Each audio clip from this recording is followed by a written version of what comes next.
4 years of manipulation, self-doubt, and emotional damage left her questioning her own worth. He made her believe she was not enough until she started to see the truth.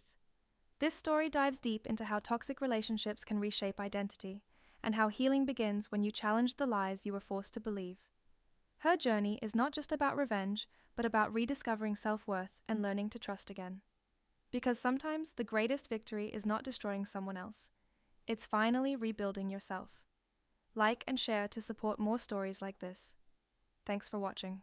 The envelope felt heavy and expensive in my hands, crafted from a thick, cream-colored paper my ex-husband, Garrett, always claimed we could not afford. This was not another bill reminding me of my struggles. It was an invitation to a wedding. Garrett was getting married to Tessa, the woman he left me for 4 years ago. He actually had the audacity to invite me to witness the happy future he had stolen from me. A small handwritten note inside simply said, "No hard feelings. No hard feelings for the affair, the messy divorce, or how he stripped me of everything, forcing me to start over with just $700 a month."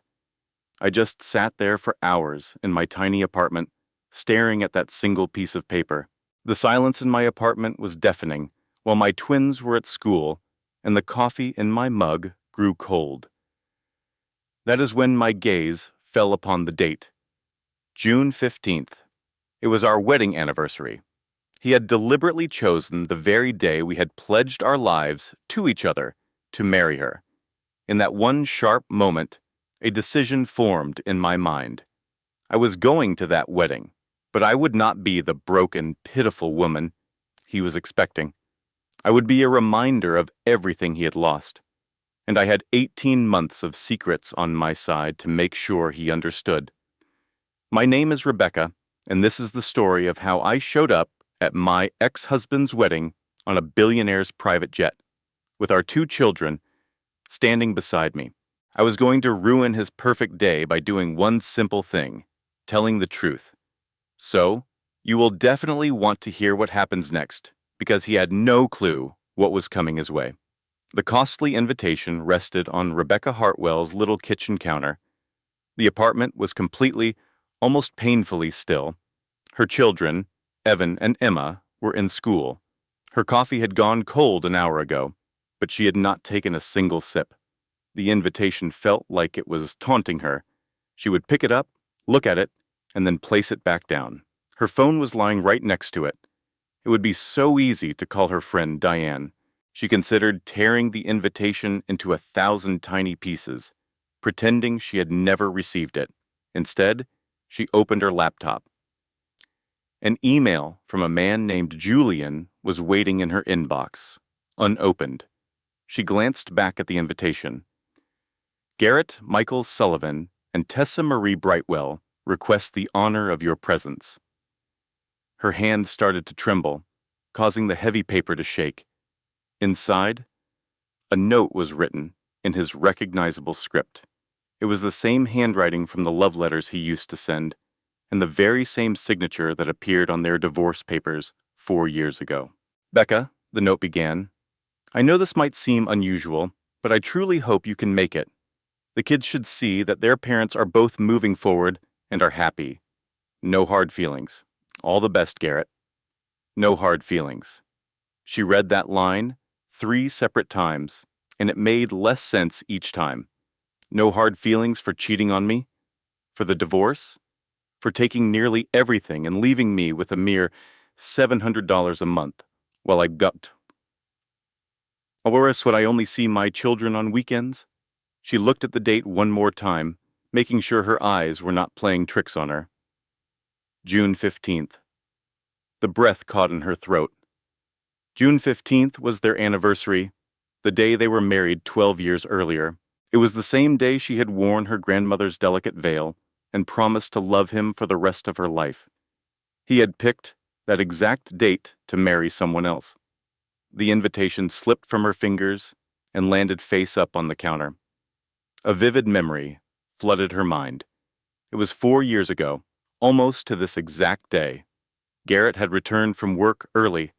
She was in the kitchen, and the twins, who were only 4 years old then, were giggling as they built block towers and then knocked them over.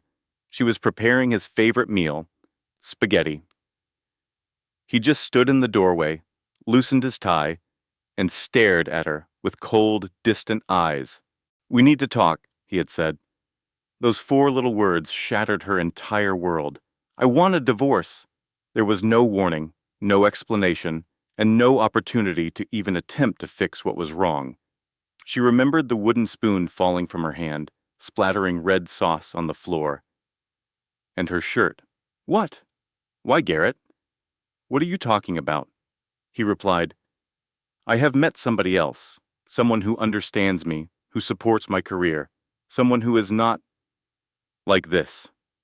He gestured around at her, at the kitchen, and at the life they had built together. Someone younger, someone prettier, someone who is not worn out from raising 2 young children. She could only manage to whisper a single word. "Who?" He answered, "Tessa." Tessa, her own friend, the woman who had served as a bridesmaid at their wedding.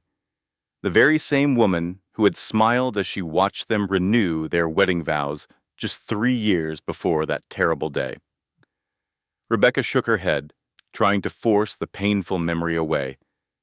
But more memories came rushing back. She recalled the divorce hearings. Garrett's attorney was a shark, dressed in an expensive suit. The lawyer Rebecca could afford was fresh out of law school. Garrett was permitted to keep everything: the house, the savings, and all of the retirement funds. His lawyer argued that since Rebecca was a stay-at-home mother, she had no career, no income, and no assets of her own. The lawyer argued that being a mother was her choice. As a result, the court awarded her $700 a month for child support and visitation with her twins on the weekends. That was all. The judge did not even look at her when he announced the final decision. Rebecca blinked, and she was back in her kitchen, holding her cup of cold coffee. It had been 4 years of barely making ends meet. She had to work 2 separate jobs just to cover the rent. She made secret trips to the local food pantry so her children would not know. She could not afford to give them the birthday celebrations they deserved. And for 4 years, Garrett's mother, Patricia, would call just to say cruel things like, "If you had only taken better care of yourself, he never would have left you." It had been 4 years of missing bedtime stories, school performances, and the day each of her kids lost their first tooth. It had been 4 very long years of feeling like she was slowly fading away. She picked up her phone and began to scroll through old pictures. She paused on a photograph from her wedding day. She was only 27 years old, dressed in a stunning white gown with flowers in her hair, and her smile was so broad it must have made her face ache. She did not even recognize that woman anymore. That woman had been full of dreams. That woman had believed in happily ever after. That woman, she thought with a bitter feeling, had been a complete fool. Rebecca set her phone down and looked at the invitation one last time. No hard feelings. A sharp, hot pain twisted deep in her chest. Her laptop made a sound, signaling a new message. It was another email from Julian. She opened it. "Becca, I know you require time, and I fully understand, but I am always here for you whenever you are ready. Always, Jay." Julian, he was so incredibly kind and patient. She had met him 18 months ago at a coffee shop when she had accidentally spilled her entire latte on his laptop. Instead of getting angry, he had simply laughed. She had no idea he was a billionaire tech genius until their 5th date, when a stranger on the street recognized him. Julian understood that she needed to keep their relationship private and that her ex-husband could not find out about him. He understood why the twins had not met him yet. Julian never once complained or pressured her for more. He simply waited. Suddenly, the doorbell buzzed, causing Rebecca to jump and spill the rest of her cold coffee onto the counter. She was not expecting company. She peered through the peephole and saw a man in a dark suit. He had a serious look on his face and was holding a package that was marked with the word confidential. Her heart started to pound. She cautiously opened the door. "Are you Rebecca Hartwell?" he asked in a monotone voice. Yes, she replied. Please sign for this. She signed the electronic device, and he handed her the package, turned and left without saying anything else. Rebecca locked the door, her eyes fixed on the heavy official-looking package in her hands. It had no return address. She opened it with careful fingers. Inside, she found a pile of documents, airline tickets, and a handwritten note. You do not have to keep us a secret anymore, it said. Let me support you. Let them see you the way I see you. You deserve to enter that room like you own the entire world. Because in my world, you do. Always, Jay. Tears welled up in her eyes. Beneath the note were stacks of legal documents. She sorted through them with a shaking hand. They were financial records, bank statements, and property deeds, all bearing Garrett's name. There were secret accounts she had never known about, money he had concealed during their divorce, and properties secretly registered under his mother's name. There were records of business transactions that were structured to hide how much income he was truly making. It was all clear, undeniable proof that he had lied about everything. At the very bottom of the pile was another note, this one from a man named Marcus Caldwell, who had been Garrett's business partner. It read, Mrs. Hartwell, I should have said something 4 years ago. I was a coward. I kept copies of everything. I am truly sorry it took me this long to do what was right. This is more than enough evidence to reopen your case. Rebecca sank to the kitchen floor as the papers scattered all around her. Julian had been investigating Garrett. For how long? He had been quietly building this case for her, without ever saying a word. Rebecca's phone vibrated with a new text from Diane. Are you okay? I have not heard from you for a few days. Do you want to get some lunch? Rebecca's eyes moved from her friend's message to the wedding invitation on the counter. Then she glanced down at the proof of Garrett's betrayal scattered all over her floor. She typed a quick response. Can you come over to my place right now? I really need you. 3 small dots appeared on her screen instantly. A new message followed. I am on my way. I will be there in 15 minutes. Rebecca pushed herself up from the floor. She carefully collected the papers and put them back into the large envelope. She started a new pot of coffee and made it extra strong, just how Diane liked it. She then picked up the wedding invitation one last time. It read, No hard feelings. For the first time in 4 very long years, Rebecca Hartwell smiled. But it was not a happy smile. It was the smile of a promise. 12 minutes later, Diane rushed through the front door. What is happening? Are the children all right? She asked. She suddenly stopped, her gaze locking onto the expression on Rebecca's face. What did he do now? Rebecca simply held out the invitation without saying a word. Diane read it once, then she read it again. Her expression shifted from worried to confused, and then to pure rage. He invited you to his own wedding, and it is on the date of what would have been your anniversary. He did, Rebecca confirmed. That absolute... Diane cut herself off, taking a long, deep breath. Okay. And what about this little note? No hard feelings.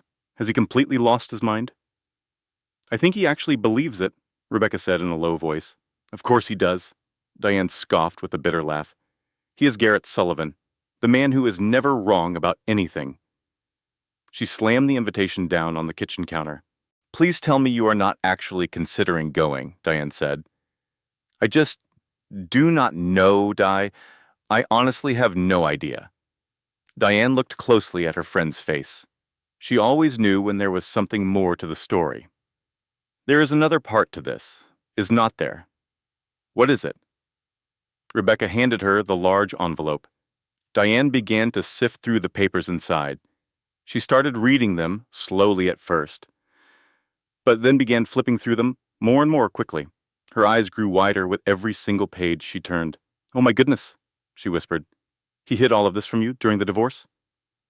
That is what it looks like, Rebecca answered. And Julian is the one who discovered all of it. Julian? Your Julian? Diane asked. He is not my Julian, Becca. We are not. It is a complicated thing. It does not seem that complicated from my perspective, Diane replied. Rebecca poured 2 mugs full of coffee and sat with her at the small kitchen table. It was the same table that always wobbled because one leg was just a little too short. I met him 18 months ago. We were at that small coffee shop on 7th Street. I accidentally spilled my whole latte all over his laptop. You have already told me this part of the story, Diane reminded her. He just laughed about it. We started talking, and he was just so kind and had an amazing sense of humor. He was completely paying attention to our conversation in a way that Garrett never did. Rebecca held the warm mug tightly in her hands. We started seeing each other. It was very casual at first. We would just meet for coffee and then maybe get dinner. But after a little while, I really started to develop feelings for him. And he developed feelings for you too, Diane added. Yes, he fell for me too, Rebecca admitted. But I could not tell anyone, not you, not my kids, nobody. Because if Garrett ever found out that I was with someone, especially a man with some money, he would have hauled me right back into court. He would have tried to pay less in child support, arguing that I obviously did not need his financial help anymore. Diane's expression grew stern. She agreed that was exactly the kind of move he would make. So, we kept our relationship hidden. It was a complete secret. We never put anything on social media or went to public places together. It was always just the two of us, always behind closed doors. And Julian was okay with that. He told me he understood my need to protect the twins, and he promised that he would wait for me. Rebecca's voice trembled a little. He has been waiting for 18 very long months, Diane, and I just continue to hesitate. I keep pushing him away because I am just so scared of what might happen. I am scared of everything. I'm scared he will get sick of waiting and just leave me. I'm scared he will think I am more trouble than I am worth. I am scared he will turn out to be just like Garrett. She shook her head. I know it is not fair to Julian. He has never once given me a reason to doubt him, but I just cannot get rid of this feeling. Diane reached over the little table and gently squeezed Rebecca's hand. You understand that you are not the one who has the problem here, right? Do I? Garrett trained you to believe that you were the problem. For years, he slowly wore down your confidence, making you feel small. He made you think that you should just feel lucky that he was with you. But that was all a lie, Becca. Every single word of it was a lie. Rebecca gently pulled her hand away and walked toward the kitchen window. Outside, the world looked completely normal. People were walking their dogs, children were riding their bicycles up and down the street. He always told me I had no ambition.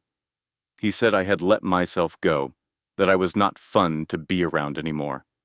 He was sleeping with your own friend Becca. His opinion means nothing. But what if some of it was true? What if I really did let myself go? What if I did become a boring person? Rebecca turned from the window to face her sister. I was so busy with the twins, with making sure the house was immaculate, with trying to be a perfect wife. Maybe I did lose sight of being an interesting person. Maybe I just forgot who I used to be. Stop it. Stop what? Stop making excuses for him. Stop trying to find reasons for his horrible actions. Stop behaving as if you did anything to deserve how he treated you. I am not doing any of those things. Yes, you are. You are doing it this very moment. Diane stood up and walked over to her sister. You need to hear what I am saying.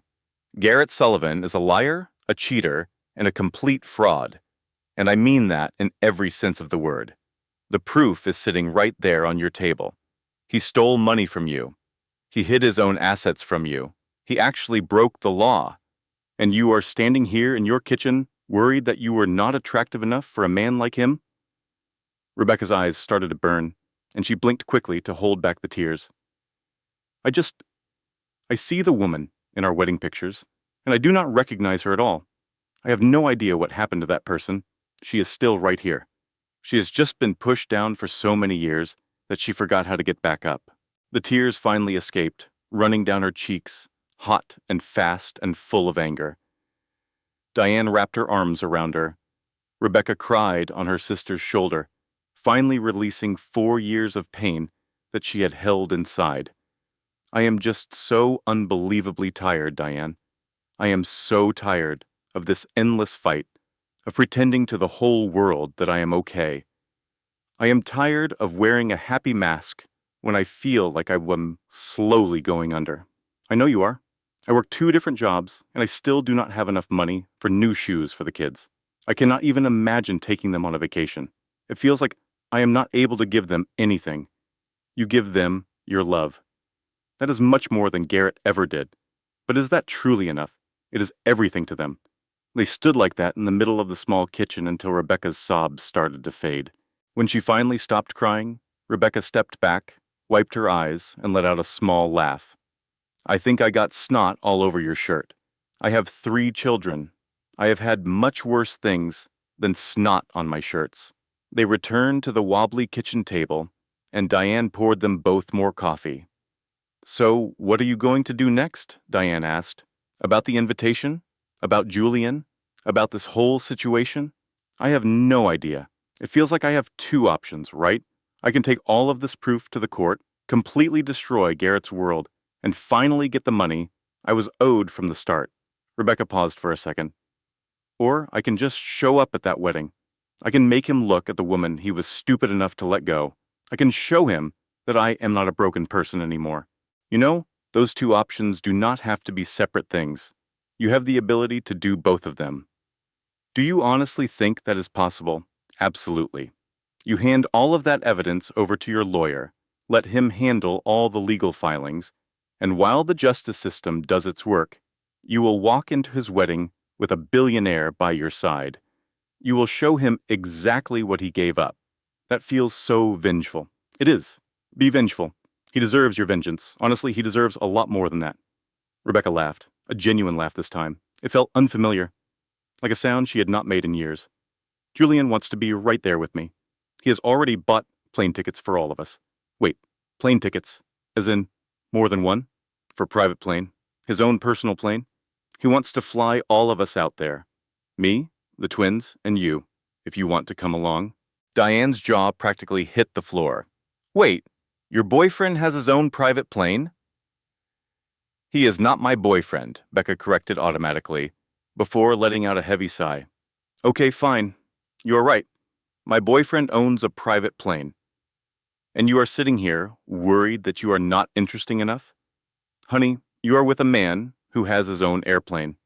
You have officially won the interesting person lottery. A small smile finally touched Becca's lips. He wants to meet the twins, for real this time. He told me we have been hiding our relationship for far too long. He is not wrong about that, Diane agreed. But what if they do not like him? Becca whispered. And what if they love him? That feels even more frightening. Diane just shook her head. You cannot shield them from everything, Becca. And you cannot protect yourself from everything either, Diane continued. At some point, you have to close your eyes and just jump. Becca glanced down at the wedding invitation, then at the thick stack of legal documents, and finally back at her sister. He sent this because he is sure I am still that same broken woman he left. He wants his new wife, Tessa, to see me and feel sorry for how much I am struggling. He wants the whole world to see what a big upgrade he made. Then you have no choice. You have to go and prove him wrong. But how can I do that? You will walk in there looking like $1 million. You will have a man who adores you on your arm. And you will be with your 2 children who love you more than life itself. You are going to enter that room as if you own the entire world. Because guess what, Becca? You do. You always did. You just forgot for a little while. Becca stood and walked back to the window, gazing at the city street below. Out there somewhere, Garrett was probably finalizing his wedding details, smiling to himself about the cruel invitation he had sent. He had no clue what was about to happen. Okay, Becca said. Her voice was soft, but it held a new kind of strength. Okay, what? Diane asked. Okay, I will do it. I am going to that wedding. I will bring Julian with me, and I will bring the children, and I am going to walk into that reception like I own the building. A huge smile spread across Diane's face. Now that is the sister I remember. But I have to do one thing first. What is that? Becca took out her phone, opened her messages, and found Julian's contact. She typed the words with slow, careful fingers. I am ready. Let us do this. All of it. She was finished with hiding. Her thumb paused over the screen for a second. Then she pressed send before she could lose her nerve. A reply came back in less than a minute. I was hoping you would say that. When can I see you? For the first time in what felt like forever, a genuine smile lit up Becca's face. Tonight. Come over tonight. It is time for you to meet my sister. She then added, and soon, you will meet my kids. The response was instant. I will be there at 7 o'clock. Diane peered over her shoulder to read the text. Tonight? You are really going to introduce him tonight? No more waiting, Becca stated. No more hiding. If I am doing this, I am doing it all the way. Good, Diane said with a firm nod. It is about damn time. They worked together, cleaning the kitchen and putting the pile of evidence in a secure place. They stuck the wedding invitation to the refrigerator with a magnet. It served as a constant reminder. It looked like a declaration of war. As Diane was getting ready to leave, she stopped at the door. Becca? Yes? I am just so proud of you. I really hope you know that. For what? For making it through all of this, Diane explained. For choosing to fight back, for finally remembering who you truly are. The door clicked shut, leaving Becca alone in the quiet apartment. But this time, the silence felt different. It was not the empty, suffocating quiet she was used to. It felt peaceful and filled with purpose. The invitation stayed on the fridge door, June 15th. That meant she had 2 months. 2 months to get ready, to finalize their plans, to become a new version of herself. 2 months for Garrett to believe that he had won. And when that time was up, she would show him just how wrong he was. I was never the problem. I finally see that now. But for so many years, I believed every single negative thing he said about me. 7 o'clock arrived much faster than Becca had anticipated. She had spent the entire afternoon cleaning the apartment. It was already tidy, but the simple act of cleaning helped her feel centered when her life felt chaotic. She scrubbed the bathroom floor until it gleamed, vacuumed the living room carpet, and then organized the twins' closet. Red shirt, blue shirt, red shirt, blue shirt. She folded and stacked, repeating the motion over and over. The steady, simple rhythm calmed her racing thoughts. At 6:45, she saw her reflection in the bedroom mirror. She wore a simple pair of jeans and a cozy sweater. Her hair was down, and she had on just a touch of makeup. She looked completely ordinary. On the inside, she felt like her world was turning upside down. Her phone buzzed with a text from Julian. Parking now. Be right up. Her heart did a little flutter in her chest. She put her hand over it and took a slow, calming breath. This is just Julian. Kind Julian. Patient Julian. There's no reason to be afraid. At that moment, the doorbell rang. She opened it to find him standing there. He was also dressed casually, in dark jeans and a simple shirt. He could have been any other man, except for his eyes. His eyes always seemed to see right into her soul. Hi, he said in a soft voice. Hi. For a moment, they just stood there, feeling as shy as two teenagers. He held up a bottle of wine. I brought this. I hope it is okay. I was not sure which kind you preferred. She reached for his shirt, gently pulling him inside and giving him a long, deep kiss. The wine bottle slipped from his fingers as he wrapped his arms around her, kissing her back with equal passion. When they finally separated, they were both a little out of breath. Hi, she said again, feeling slightly dizzy. He let out that warm, sincere laugh that always filled her heart. Hi yourself? They both bent down to retrieve the bottle, which had somehow survived the fall. As they walked to the kitchen, Becca's hand shook slightly, while she poured them each a glass. You are nervous, Julian noted gently. Yes. Do not be. It is just me. That is exactly why I am nervous. He looked at her, his brow creased with confusion. I do not understand. Because this is finally real, she said. We are not hiding in the shadows anymore. This is not just secret dinners and stolen kisses. This is real life. Diane knows about you. My kids will know soon. And after that, the whole world will know. And that is what scares you? He asked. It terrifies me. He placed his wine glass on the counter and took both of her hands in his. Becca, please look at me. She raised her head and met his amazing gaze. I am not him, he said, his voice soft but firm. I know you are worried that I will become like him, that I will abandon you, or that I will hurt you. I give you my word. I will never do that. I am not Garrett. You say that to me now, she whispered. Then I will say it to you every day for the rest of our lives, he promised, if that is what it takes for you to finally believe it. She wanted to trust him more than anything in the world. He told me he loved me too. He said it on our wedding day. He said it when we renewed our vows. He said it on every single anniversary we ever had. He said all the right things, and he still walked away. I know, Julian said softly. So how can I ever trust that you will not do the exact same thing? Julian remained silent for a moment, thinking carefully. Then he said something that took her completely by surprise. You do not? Not right now.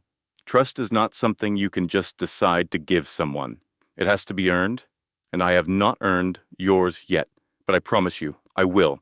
I am going to earn it, every single day, until you have no doubt. Her throat felt tight with unshed tears. What if that takes years? Then it will take years. But what if I am just too damaged? What if I can never truly trust anyone, ever again? Then we will face that together, he said. But you are not broken, Becca. You are not a destructive person. You are a person who has been hurt. There is a very big difference. His words made the tears start to fall all over again. She was so sick of crying all the time. He pulled her into his arms and just let her weep against his chest. He did not offer solutions or try to fix anything. He just held her. When she finally pulled away, she let out a weak, watery laugh. I am soaking your shirt. I have other shirts. You know, this is becoming a pattern with us. First I spilled coffee all over your laptop, and now I'm crying all over your shirt. I am just a walking disaster. You are a perfect person. I am so far from perfect. You are to me. She looked up at him in that moment. This man, this kind, patient, incredible man. You had Garrett investigated. You found all that evidence against him. You built a whole case, and you never said a word to me. He had the decency to look slightly embarrassed. I did do that, he admitted. I am sorry. I know I should have spoken to you first. So why did you not? Because I knew you would tell me not to, he said honestly. You would have insisted on not making things difficult. You would have tried to protect him, even after everything he did. So I just did it anyway. That is incredibly arrogant of you. Yes, it is. I'm sorry. Do not apologize. I'm not angry. She took a deep breath, trying to process it all. I am grateful, and I'm completely terrified, and I'm so confused. He is everything Garrett always made me feel I was not good enough for. He is successful and kind, and he looks at me like I am the most wonderful person he has ever seen. That is what terrifies me. Why? Because what happens when you finally figure out that I am not? Well, what if you finally see that Garrett was right about me? That I am just a boring, ordinary person who is not worth all of this effort? Julian placed his hands gently on her cheeks. Becca, you need to listen to me. You are not boring, and you are certainly not ordinary. You endured 4 years of complete misery. You came out of it as a kind person, a loving mother, and someone still willing to fight for her kids. That is extraordinary. That is nothing short of heroic. I do not feel like a hero, she said in a small voice. Heroes rarely do. The doorbell chimed again, startling Becca. That must be Diane. Do you think I should go hide? No, he said softly. We agreed. No more hiding. Do you remember? She pulled the door open, revealing her sister. Diane's gaze darted from Becca to Julian and then back, as a wide grin spread across her face. Well, what if you finally see that Garrett was right about me? That I am just a boring, ordinary person who is not worth all of this effort? Julian placed his hands gently on her cheeks. Becca, you need to listen to me. You are not boring, and you are certainly not ordinary. You endured 4 years of complete misery. You came out of it as a kind person, a loving mother, and someone still willing to fight for her kids. That is extraordinary. That is nothing short of heroic. I do not feel like a hero, she said in a small voice. Heroes rarely do. The doorbell chimed again, startling Becca. That must be Diane. Do you think I should go hide? No, he said softly. We agreed. No more hiding. Do you remember? She pulled the door open, revealing her sister. Diane's gaze darted from Becca to Julian and then back, as a wide grin spread across her face. Did I wa- Oh, that's sorry, all right. Would I walk in on something important? She inquired. Yes, was Becca's simple reply. Excellent. I was excited to finally meet this mysterious billionaire you are dating. Julian reached out his hand. My name is Julian Ashford. It is a genuine pleasure to meet you. Diane shook it, observing his face for a second before giving Becca a firm nod. All right, he has my approval. You cannot give him your approval after only 30 seconds, Becca argued. You just watch me, Diane countered. He has kind eyes, and he was able to make you smile. That is more than Garrett managed in 10 years. So, yes, approved. Julian let out a laugh. That is the quickest anyone has ever judged my character. I am a very efficient woman, Diane stated, helping herself to a glass of wine. Now, we need to discuss this wedding. What is the plan? They gathered around Becca's shaky kitchen table and began to map out their strategy. I think we should all attend, Julian proposed. Becca, you should go with the children, and Diane, you should come too, if you want. Oh, I am definitely coming, Diane announced. I would not miss this for anything in the world. But we have to approach this intelligently, Julian went on. Garrett is not aware that I exist, or that we are a couple. So our arrival needs to create a significant impact. What sort of impact are you talking about? Becca wondered. A private jet, Julian revealed. That will be the first move. We show up in style. We will send a message before we even step into the venue. A huge smile grew on Diane's face. I am really starting to like your way of thinking. But that is not even the most critical piece of the plan, Julian added, taking out his phone. He angled the screen for them to view. This is... Becca's eyes grew wide as she processed the information. Are you really going to show this to Tessa's family during the wedding? Not at the ceremony. It will be later, at the reception. We will handle it discreetly. Her father should know what kind of person he is about to trust with his money. Tessa's family is wealthy? Diane questioned. Extremely wealthy, and Garrett's company is failing badly. He has been taking funds from the business and concealing his losses. Her family is preparing to give him $1 million, based on financial documents that are completely fabricated. If we stay silent, they are going to lose every single penny. Becca shook her head, slowly, still in shock. So this plan is not just about getting even, she said softly. It is about protecting those people. That is part of the reason, yes. But the main goal is to bring the truth to light. Garrett has been telling lies to everyone. He lied to you. He lied to Tessa and her family. And he lied to his own business partners. It is time for him to be stopped. Who else has access to this information? Marcus Caldwell is aware. He is Garrett's business partner. He was the one who gathered all these documents for us. He wants to do the right thing. He feels terrible that he said nothing. While you were going through your divorce. I think I remember Marcus. He always seemed like a decent man. He did look uncomfortable around Garrett sometimes. He was, and he still is. Now he is looking for a way to help set things right. They discussed their plans for hours, creating strategies, and then refining them over and over. By the time Diane decided to go home, it was well after midnight. Julian also stood up, preparing to go. Stay, Becca said, her voice almost a whisper. He paused and looked at her. Are you certain? No, but I want you to stay with me anyway. And so he stayed. They rested beside each other in her small bed. There was a space between them, but they shared the quiet of the room. Tell me about the day you first saw me, Becca whispered into the darkness. It was at that little coffee place. Yes, you hurried inside. Your hair was all over the place, and your bag was slipping off your arm. You ordered a large black coffee with no sugar. The barista made a joke, and you let out this wonderful loud laugh. It was not a delicate little laugh. It was just a completely genuine sound. I remember telling myself that I had to get to know the person who could laugh with such freedom. And then I spilled my coffee all over your laptop, she recalled. It was the greatest coffee spill of my entire life, he said. She shifted in the bed to look at him. Why did you choose me? You can have any woman you want. You could be with models, or actresses, or chief executive officers. Why would you want a broke, single mother from a coffee shop? Because you are real? When I am with you, I do not have to be Julian Ashford, the billionaire tech genius. I can just be Julian, just myself. And for some reason, you seem to like that person. I do like you. That is the whole problem. How can that possibly be a problem? Because if I like you, it means I have to trust you. And if I trust you, it means I am risking everything all over again. I honestly am not sure I could survive being broken like that a second time. He turned onto his side, facing her.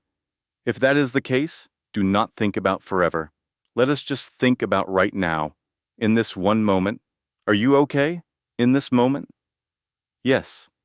Then that is all that is important. We can deal with tomorrow when tomorrow arrives. And then she kissed him. It was a soft, tentative kiss, filled with both hesitation and hope. As she finally fell asleep, she had dreams of weddings and elegant, cream-colored invitations. She dreamed she was entering a room filled with people who believed she was weak, but instead, she entered feeling incredibly powerful. I have a decision to make. I can present this proof in court and force him into a difficult legal battle, or I can just appear at his wedding and show him precisely what he lost.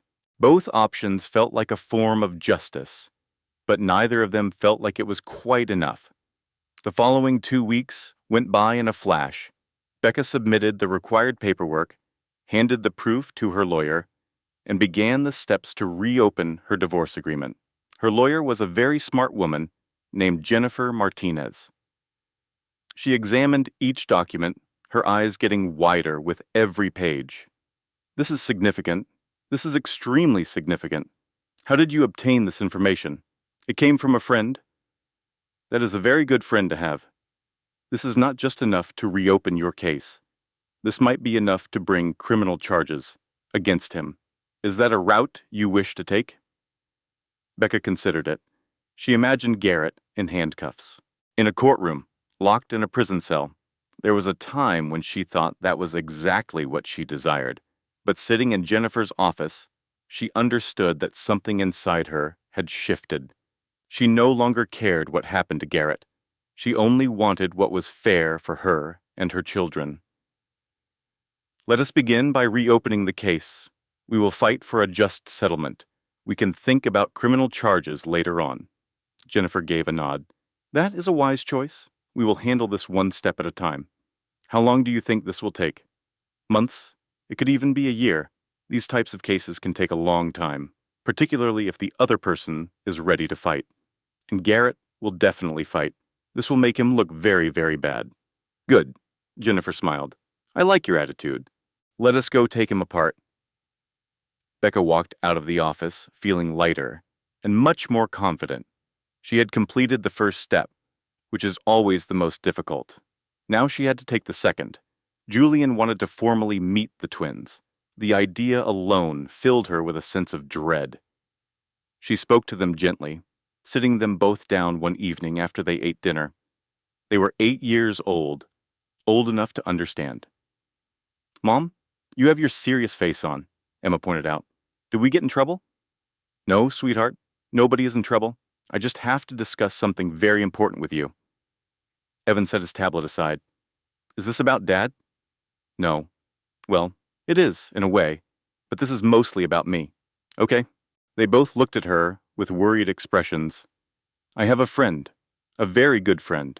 I have been spending time with him, and he would love to meet both of you, if you are okay with that. The room went completely still. Then Evan asked the question she had been dreading. Is he your boyfriend? Because Dad said that you would never find another man as good as him. His words felt like a physical blow. Becca struggled to keep her face calm and expressionless. Your father told you that? Yeah. He said you are too. I cannot remember.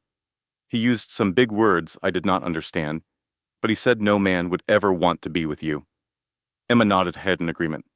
He said you stopped trying to look nice. He said that is why he left, because you became lazy. Becca's hands balled into fists under the table, where her children could not see them. She felt a strong desire to yell, to erupt in anger. But instead, she took a single, slow, deep breath. Your dad is wrong. I did not become lazy. I was very busy raising you two, and that was very hard work. It was more difficult than any job I have ever had. We know that, Emma said instantly. We know you work really hard, Mom. And about my friend, his name is Julian. He is a very kind man, and he makes me happy. And yes, he is special to me. But I need you to know something. This is very important. They both looked at her, waiting. No one could ever replace your dad. You know, your father will always be your father. That is a fact that can never be changed. But I deserve a chance to be happy too. It is okay for me to have someone in my life who is kind to me, right? Evan and Emma shared a look, one of those secret conversations that only twins can have. Finally, Evan was the one who spoke. Does this new person make you happy? Yes, he does. Is it a real smile? Not the pretend one you use when Dad talks about Tessa? Becca felt sharp pain in her heart. They saw that.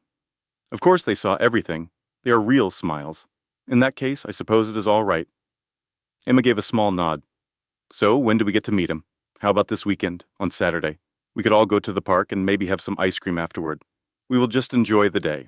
There is absolutely no pressure. If you decide you do not like him, then we will figure it out. But it would mean the world to me if you would just give him a chance. Okay. They both agreed at the same time. That evening, long after the children were asleep, Becca made a call to Diane. He told them I was lazy. He said that I had let myself go. He actually told them that no one else would ever want to be with me. That horrible... Diane cut herself off, taking a deep breath to stay calm. He said all that to his own 8-year-old children? Those were his exact words. Becca, you have to write every single one of these things down. You must tell your lawyer. This has a name. It is called parental alienation. You can use this against him in court. I know, and I plan to. But in this moment, I just desperately needed to say it out loud to someone. Because if I hold it inside any longer, I feel like I might just scream. Then you should scream. I can wait. So, Becca buried her face in a pillow and let out a scream.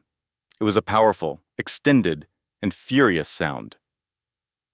When she had finally exhausted all the air in her lungs, Diane spoke in a soothing voice. Do you feel even a little bit better? A little. That is good. Now, I really need you to pay attention to what I am about to say. Having Julian meet your kids this weekend is a very big deal. It is the correct thing to do. But you need to be ready. Ready for what? You need to be ready for them to absolutely adore him. Because if they begin to love him, and then he chooses to walk away, it will shatter them. It will shatter you. So you must be 100% certain that he is truly serious about this. I am certain. Are you really? Because only 2 weeks ago, you were determined to keep him a secret from them forever. Becca remained silent. I am so terrified. I wake up every single morning expecting him to realize that I am not enough for him. I expect him to see that he has made a terrible mistake, that he could easily go out and find someone so much better. Those are Garrett's words that are echoing in your mind. That is not your reality. How am I supposed to know what is real anymore? You can do it by focusing on the facts. Has Julian ever, not even one time, made you feel insignificant? No. Has he ever criticized you, or belittled you, or made you feel like you were less than him? No. Has he ever pressured you, or tried to rush you, or demanded anything that you were not prepared to give? No, he has been nothing but patient. In that case, you have to trust what you see. Trust the evidence that is right there in front of you, not the ghost of your past that is haunting you. Saturday arrived much more quickly than she was ready for. Becca tried on 4 different outfits. Nothing seemed quite right. She eventually decided on a simple pair of jeans and a comfortable, soft blue t-shirt.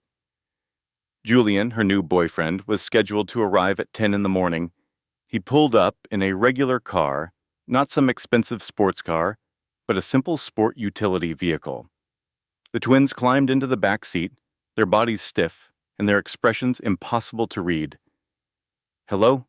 Julian said, his own voice sounding a little nervous. "My name is Julian. It is very nice to finally meet you both." The car was completely quiet. Then Emma suddenly asked, "How much money do you make?" "Emma?" Becca turned around in her seat to face her. "You are not supposed to ask people questions like that." "Why not?" "I am just curious." Julian let out a real laugh, not a nervous one, but a laugh that was full of genuine amusement. "That is a perfectly reasonable question. I have more money than I could ever spend, but still not as much as I would like." "That is not a real answer," Evan pointed out from his seat. "You are completely right. It is not. The full answer is a bit complicated, but the easiest way to explain it is this. I have enough to live comfortably. I have enough to take care of the people I care about. It is not enough to solve every problem in the world, but it is enough for me to make a small positive impact."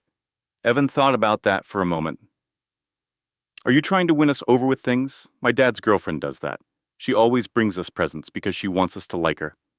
"I am not trying to buy your affection," Julian said in a kind tone. "I am just hoping to get to know you. And I hope you will give me the chance to let you get to know me, too. If it turns out that you do not care for me, that is completely fine. But I do hope you will give me a fair opportunity." He drove them to the park. It was not a large, impressive park, just the small one in their own neighborhood, with a couple of swings and a slide. For a while, Julian pushed Emma on the swings. He played a little basketball with Evan. He sat beside Becca on a bench and made no effort to even hold her hand while her children were watching. He was allowing them to have their space, giving them the time they needed to get used to his presence. After an hour had gone by, Emma ran up to him. "Julian, can you push me even higher on the swing?"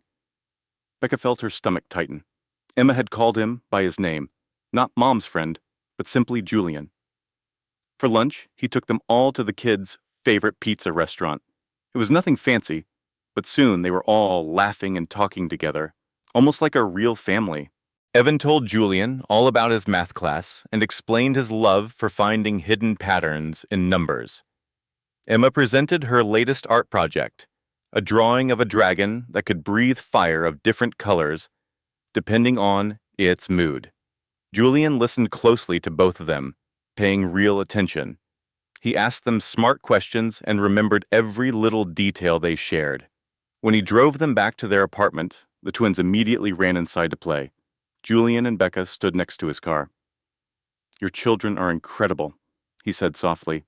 "It seemed like they liked you." "I really like them," he replied. "But what happens if they get too attached? What if you change your mind and—" He leaned in and gave her a soft kiss, stopping her worries before she could finish her sentence. "I am not going anywhere. I am in this for the long run. I am absolutely serious about us," he continued. "Please, I need you to stop expecting me to walk away." "I am really trying to," she confessed. "Well, try a little harder," he whispered with a smile. She laughed and kissed him back. "Okay then. I will try harder." Later that night, long after Julian had gone home, Emma quietly slipped into Becca's bed. "Mom?" "Yes, my dear?" "I like Julian. He is a very nice person. I am so happy to hear you say that. Is he going to be around our house more now? Would that be all right with you?" Emma considered it for a moment. "Yes, I think it would. He is not trying to act like Dad. He is just Julian, and that is okay." Becca gathered her daughter into a hug, taking in the sweet strawberry smell of her shampoo. "I love you, Emmy. I love you too, Mom." The following morning, Evan approached her while Emma was busy watching television. "Mom, can I ask you something?" "Of course, you can always ask me anything you want. Are you and Julian going to get married?" "I do not know, sweetie. We have not talked about that." "Why do you ask?" "Because if you do get married, will we have to start calling him Dad?" "No, my love, absolutely not.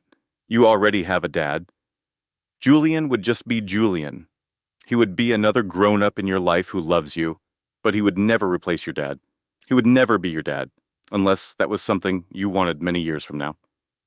Evan nodded, and she could see the look of relief spread across his face. "Okay. Because Dad can be mean sometimes, but he is still our dad. I do not want a different one. You will never have to have a different one. But Julian is okay, Evan added. He actually paid attention when I was talking about my math projects. Dad's mind usually just drifts off. Yes, I have seen him do that, Becca said gently. So, yeah, I guess it is fine if he stays around. Becca pulled her serious, thoughtful boy into a big hug. I love you, Ev. I love you too. 2 weeks later, Garrett's name appeared on her phone screen. Becca just stared at it. They had not had a conversation in 6 weeks. He only ever reached out when there was an issue. She finally drew a breath and accepted the call. Hello, Becca? Hi. I'm so sorry to bother you, he began, his voice sounding smooth and filled with a confidence she knew was completely fake. What do you need, Garrett? I was just calling to ask about the wedding. I wanted to confirm that you were still planning to attend. Tess has been asking about you. I will be there. Fantastic. That is just fantastic. And I also wanted to let you know, I understand that finances are probably difficult for you. The invitation says the dress code is formal, but if you need to wear something a little more simple, that is perfectly fine. Nobody is going to criticize you. A slow, burning anger began to rise inside her. I will be sure to dress appropriately. Of course you will. I was not trying to imply. I only meant. I know exactly what you meant, Garrett. A long, uncomfortable silence stretched from his end of the phone call. Well, all right then. I will see you on the 15th. See you then. She ended the call and immediately opened her phone again to send a message to her sister, Diane. He just called to tell me it is okay if I show up to his wedding in a cheap dress. Diane's response came back in a second. Oh, he is going to regret saying that so much. Then, Becca sent a message to Julian. Are you absolutely positive about this? All of it? His reply appeared in just a couple of seconds. I have never been more sure of anything in my entire life. Even the private plane? She texted back. Especially the private plane. A slow smile spread across her face as she set her phone on the counter. She looked at the calendar on the wall and mentally checked off the days. There were just 4 weeks left until the wedding. 4 weeks until Garrett Sullivan would finally learn the most important lesson of his life. She did the only thing that calmed her down when she felt overwhelmed. She began to reorganize the kitchen drawers at midnight. Forks, knives, and spoons. She was making perfect order out of complete chaos. Then, 2 weeks before the wedding, her whole world tilted on its axis. Becca was at home, busy with her morning data entry work. Her phone began to ring. The screen showed it was the school calling. For a moment, her heart completely stopped. The school never called unless something was very, very wrong. Miss Hartwell, this is Principal Morrison. I am calling about Evan. Is he all right? Has he been hurt? No, it is nothing like that. But we did have an incident here today during the lunch hour. I was hoping you could come to the school. She was there in less than 20 minutes. Evan was sitting quietly in a chair in the principal's office.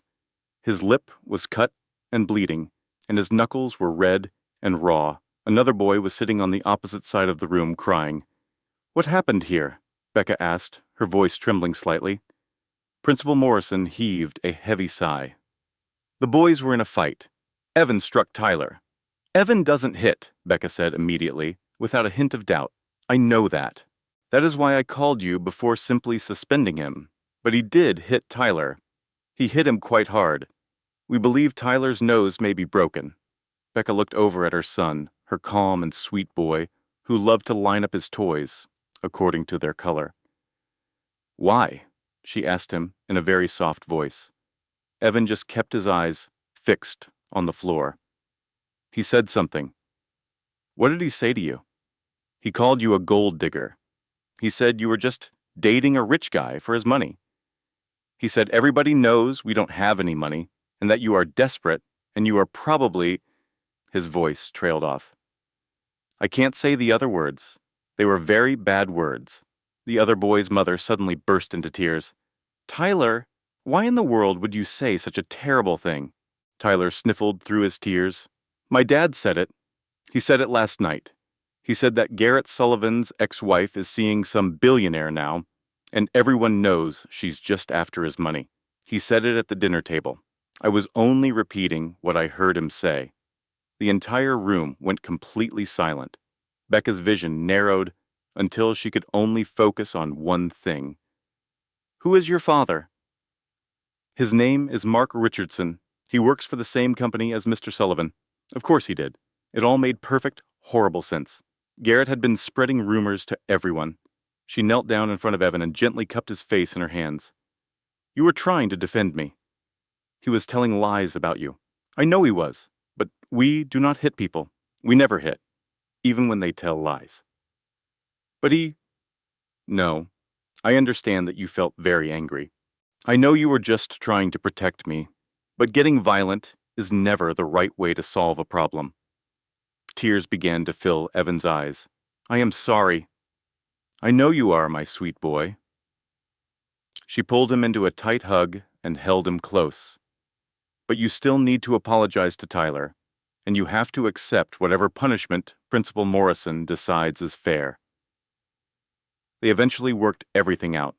Evan said he was sorry, and Tyler apologized as well. Both boys received detention. Evan was completely silent in the car during the drive home. How did Dad find out? He finally asked. About you and Julian? I have no idea. I truly believed we were being careful. Are you upset with me? With you?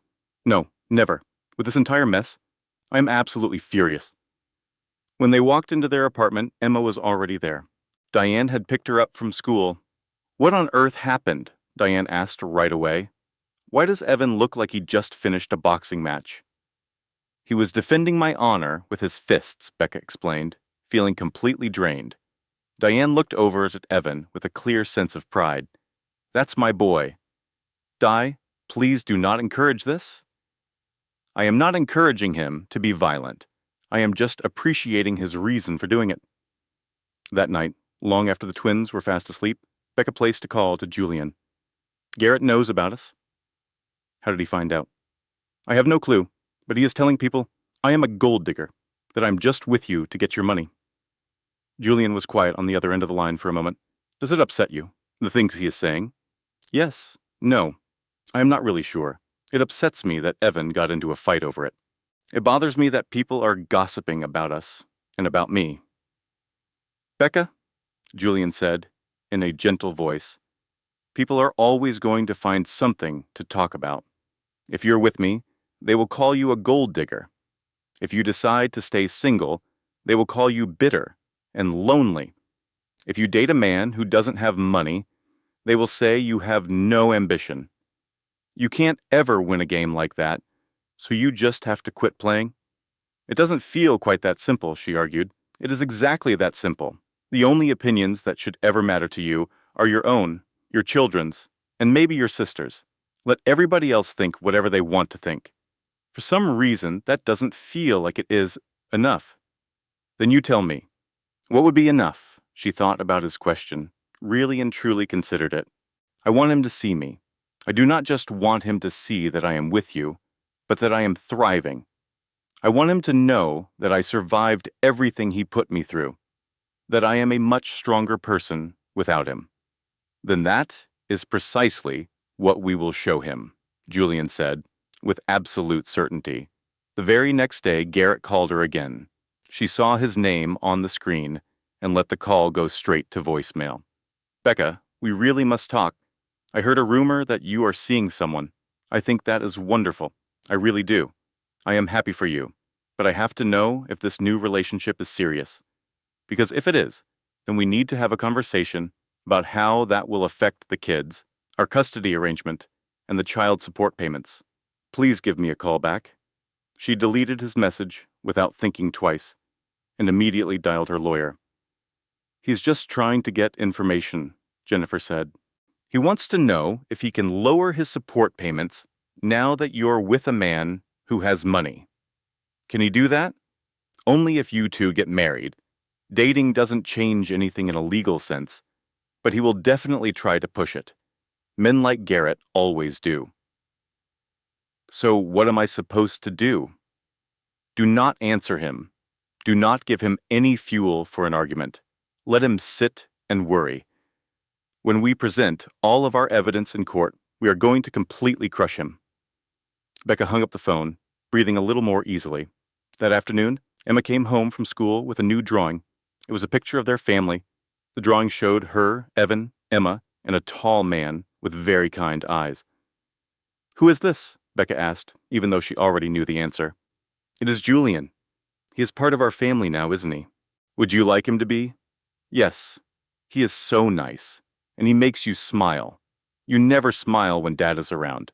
Julian came to visit that evening. He arrived with pizza and sat on the floor to play video games with Evan. Then he carefully flipped through Emma's sketchbook, taking his time to look at every single one of her dragon drawings. "You have a true gift," he told her, his voice filled with real admiration. "Do you really think so?" "I am positive. Have you ever thought about joining an art program? A serious one, with a real instructor? Mom says they cost too much money." Julian shifted his gaze to Becca. "What if I just so happen to know someone who teaches art to kids? Someone who might be searching for a new student?" "Julian, you do not have to do that." "I am not offering because I feel like I have to," he said softly. "I am offering because Emma is talented, and she deserves a chance to develop that talent." Emma's eyes grew wide with pure excitement. "For real? You would do that for me?" "As long as it is okay with your mother," Julian replied, glancing over at Becca. Becca felt a lump forming in her throat. "It is absolutely okay with me." Emma wrapped her arms around Julian's neck and gave him a huge, powerful hug. "Thank you. Thank you so much." From over Emma's shoulder, Julian's eyes met Becca's. His look was steady and sure. It seemed to say, "What we have together is real. Do not ever think it will just go away." Later, after the kids were in bed, they sat together on the couch. They left a little space between them, but the feeling of closeness was undeniable. "You are amazing with them," she said in a quiet voice. Becca spoke in a soft tone. "They are amazing kids. I heard that Evan got into a fight at school because another boy said I was taking advantage of you." "Yes, I heard about that," she answered. "And you are not upset?" "Why would I be upset? He was standing up for someone he loves. There is honor in that." "But he punched another student and got detention." "Then he learned an important lesson," Julian said. "That is what matters." He shifted on the sofa so that he was looking right at her. "Becca, there is something I need to tell you." A knot of worry tightened in her stomach. "What is it?" "I am completely invested. I am 100% in this with you, with your kids, with all of it. I know you are expecting me to walk away, but I am not going anywhere. So now it is your turn to decide. Are you completely invested too? Or are we just going to keep playing this back and forth game? It feels like a game where you pull away every time I get closer." "I am scared," she confessed in a soft voice. "I know," he answered gently. "What if all of this just blows up in our faces?" she asked. "But what if it is the best thing that ever happens to us?" he replied. A moment of silence settled between them in her small apartment, with only the drip from the kitchen faucet echoing around the worn furniture. Julian looked around the room as if it were a grand estate. "I love this place," he said. "It is tiny, and everything is secondhand." "This is where you built a new life from nothing," he continued. "It is where you raised 2 children on your own, where you figured out how to keep going. This home is incredible." In that instant, she kissed him. It was a deep, meaningful kiss, tangled with all her fears and hopes for their future. "I am all in," she whispered against his lips. "I am terrified, but I am completely all in." That is all I ever wanted to hear. Just then, her phone began to ring. It was Garrett, calling again. She ignored the call and let it go to voicemail. Julian offered her a gentle smile. "Good choice." "He will just keep calling," she sighed. "Let him. You do not owe him a single thing." 2 days later, a call came from a number she recognized as Patricia Sullivan's. Becca was tempted to ignore it, but her curiosity got the better of her. "Hello? Rebecca, it is Patricia, Garrett's mother.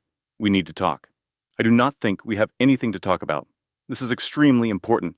Please, I am asking you, woman to woman, please." The sheer desperation in her voice gave Becca pause. "Fine. Where do you want to meet? The little Italian place on 5th Street. Tomorrow at noon. Please, just be there. Patricia hung up before Becca could say another word. Becca stared at her phone for a second before dialing Diane. Garrett's mother just called me. She wants to meet. Are you serious?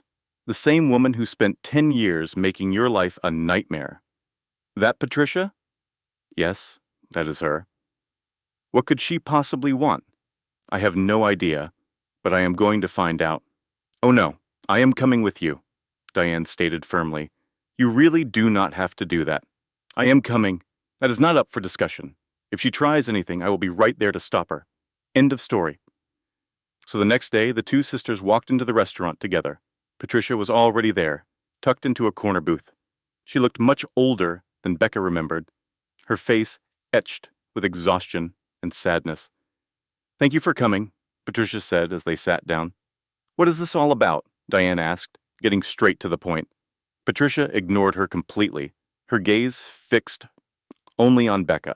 She looked at Becca with a new kind of intensity. I need to apologize to you, Patricia began, a real, sincere apology for everything. Becca could only stare back, completely stunned. What? I was horrible to you for so many years. I was the one who pushed Garrett to go after Tessa. I thought she was a better match, with her family's wealth and social status.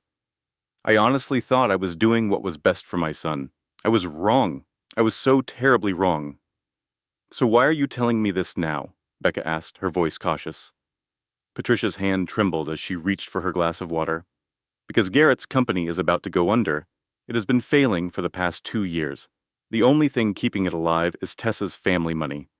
This wedding is not about love, Rebecca. It is a business transaction.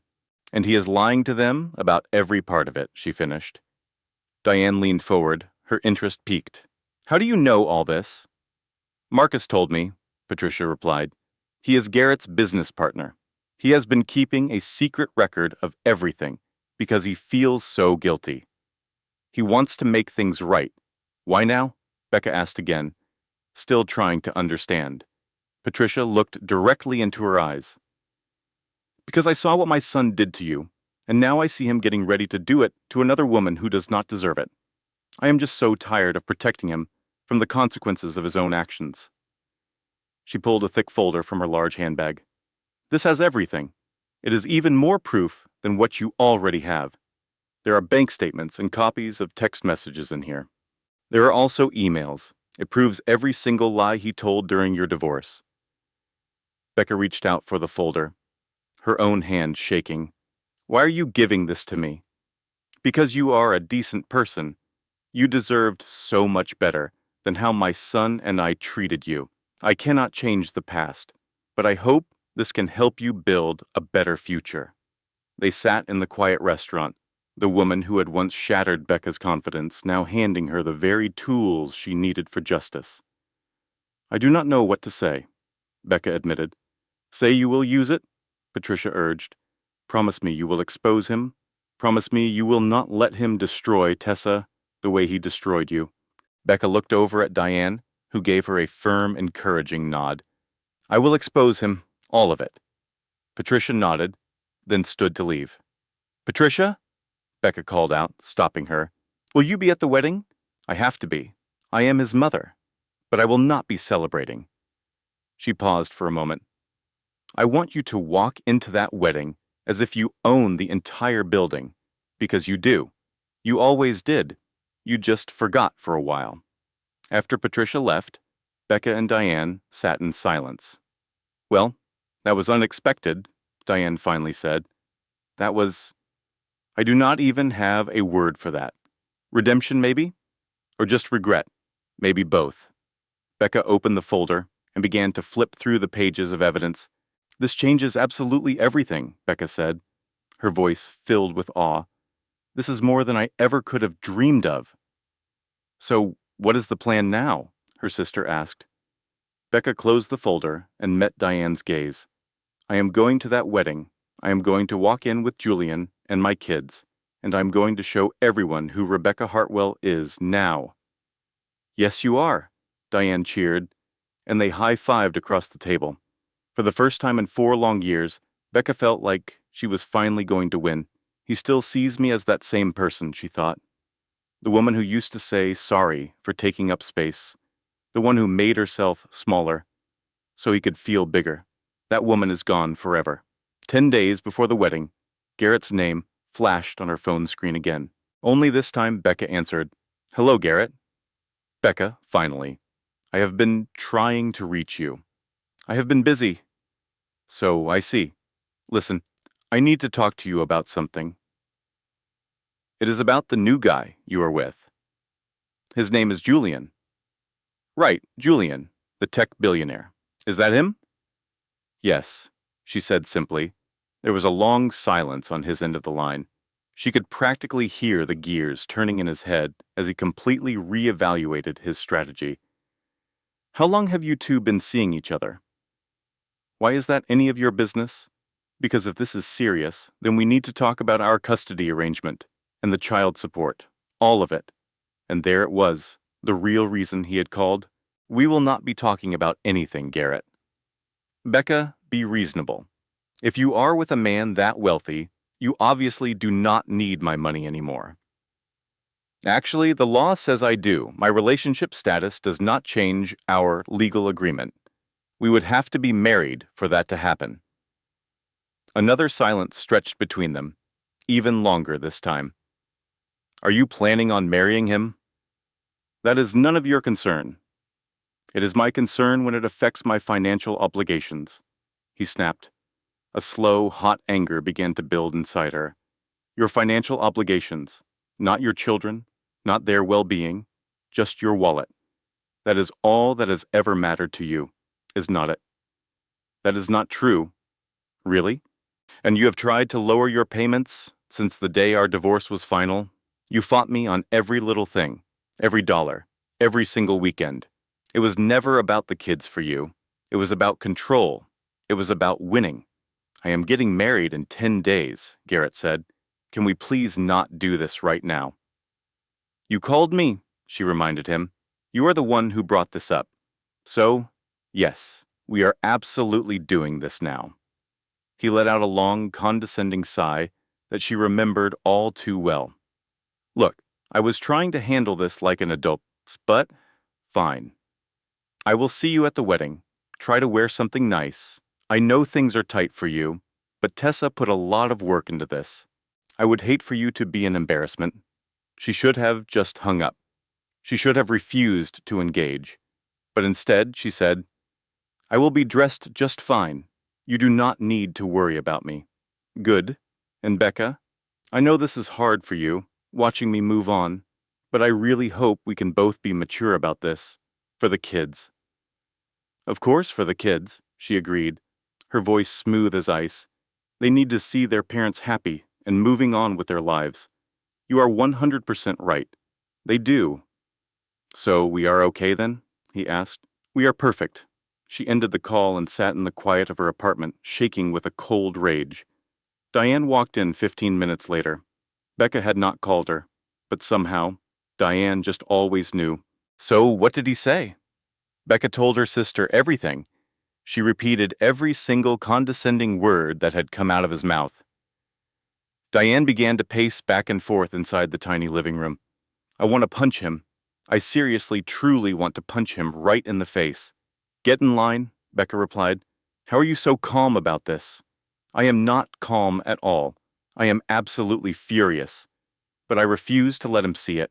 Not right now. Not until the wedding." Diane paused her pacing and looked straight at her sister. "You have changed. Have you noticed that? Just 2 months ago, you would have been apologizing to him. You would have been finding ways to excuse his behavior. But you are not doing that anymore. Now, you are finally standing up for yourself. He really did not give me another option." "No," Diane corrected her. "You are the one who made this choice. You chose to stop letting him have power over you. That is a completely different thing." They sat down on the sofa together. Becca went and made them both a warm cup of chamomile tea. "There is something I need to talk to you about," Becca said. "It is something that has been bothering me. Okay, this wedding. This entire plan with Julian, the private jet. and arriving like I am some kind of celebrity. A small part of me is worried that I am doing all of it for the wrong reasons. What do you mean by that? Diane asked. Am I doing all of this to finally be free? Or am I just doing it to get back at him? Diane thought about it for a moment. Does it have to be just one or the other? Does it not? I do not believe so. I think you can want both of those things at the same time. You can want your freedom from his control, and you can also want him to see that you are doing perfectly fine without him, that you made it through everything he put you through, that in the end, he did not manage to break you. But what do we do about Tessa? Becca asked. She is just an innocent bystander who is caught in the middle of this mess. She is about to marry a complete liar and a cheat, and we are about to reveal everything at their wedding. That just feels so unbelievably cruel. So do not see it as exposing him, Diane suggested. Try to see it as saving her, because that is what you are really doing. You are saving her from making the exact same terrible mistake that you once made. She probably will not see it that way. No, probably not. At least not right away. But eventually she will understand what happened, and she will be thankful. Becca took a small sip of her tea. It was still a bit too hot. You used to be so full of life, Diane said out of the blue. Back when you and he first started going out, you had a way of lighting up every single room you walked into. By the time it was all over, you were like a ghost of yourself. I know. Do you really?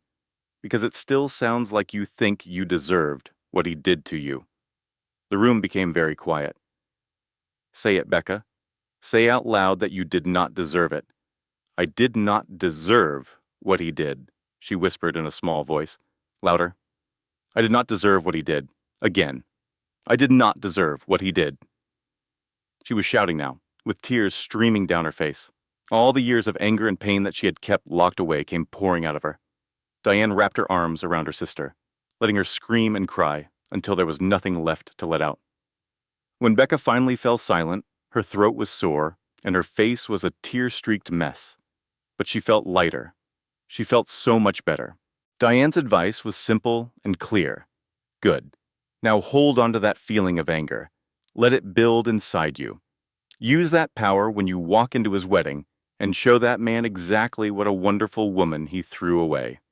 That night, Becca could not sleep a wink. She climbed out of bed at midnight and walked through the silent apartment.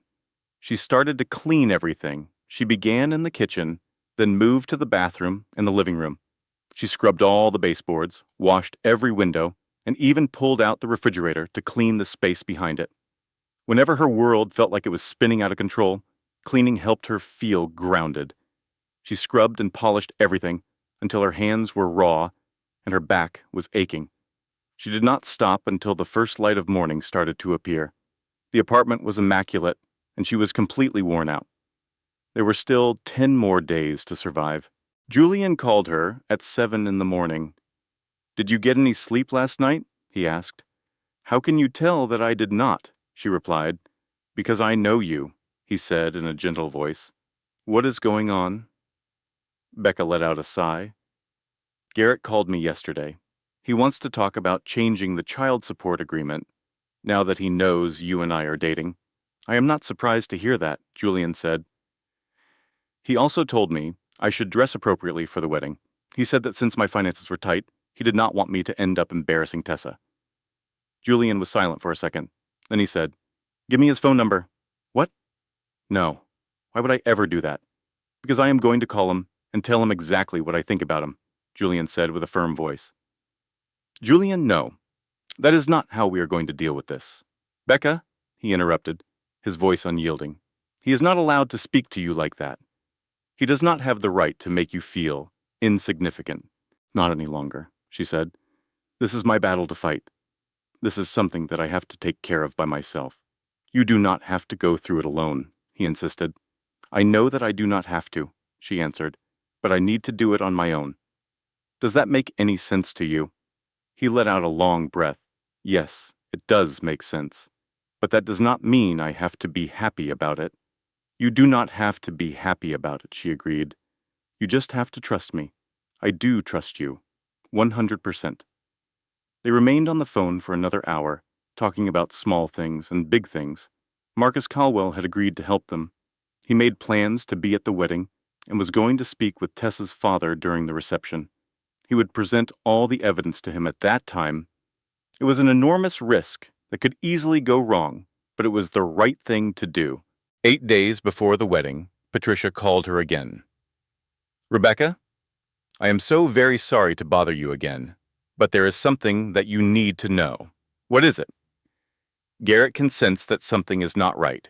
He has been asking me a lot of questions about money, about the business, and about Marcus.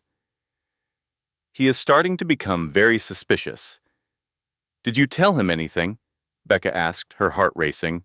"No, of course I did not. But he is getting paranoid. He is watching every single move that everyone makes. Please be extremely careful at the wedding. He is going to be looking for anything out of the ordinary. I will be careful. Thank you so very much for the warning." "Rebecca, just one more thing," Patricia added. "Yes?" "I am just so incredibly proud of you. For standing up for yourself, for doing the right thing, and for being so much stronger than I ever was." Patricia hung up the phone before Becca had a chance to reply. 5 days before the wedding, the twins finally asked about it. "Are we actually going to Dad's wedding?" Emma asked. "Yes, we are. We are going because he invited us, and it is important for you to see both of your parents happy. Are you happy?" Evan asked. "I am getting there," Becca said, speaking from the heart. "Is Julian going to come with us?" "Yes, he is." "Good. I like Julian," Emma said, nodding her head in approval. "Me too. He does not talk to us like we are little kids. He treats us like we are real people."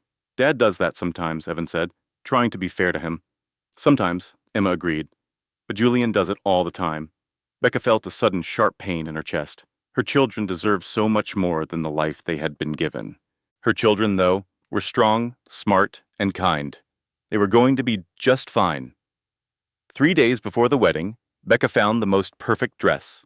Diane insisted on taking her to a very expensive shop that Becca never would have dared to walk into alone. "We are going to do this the proper way," Diane declared, "and I do not want to hear a single word of protest."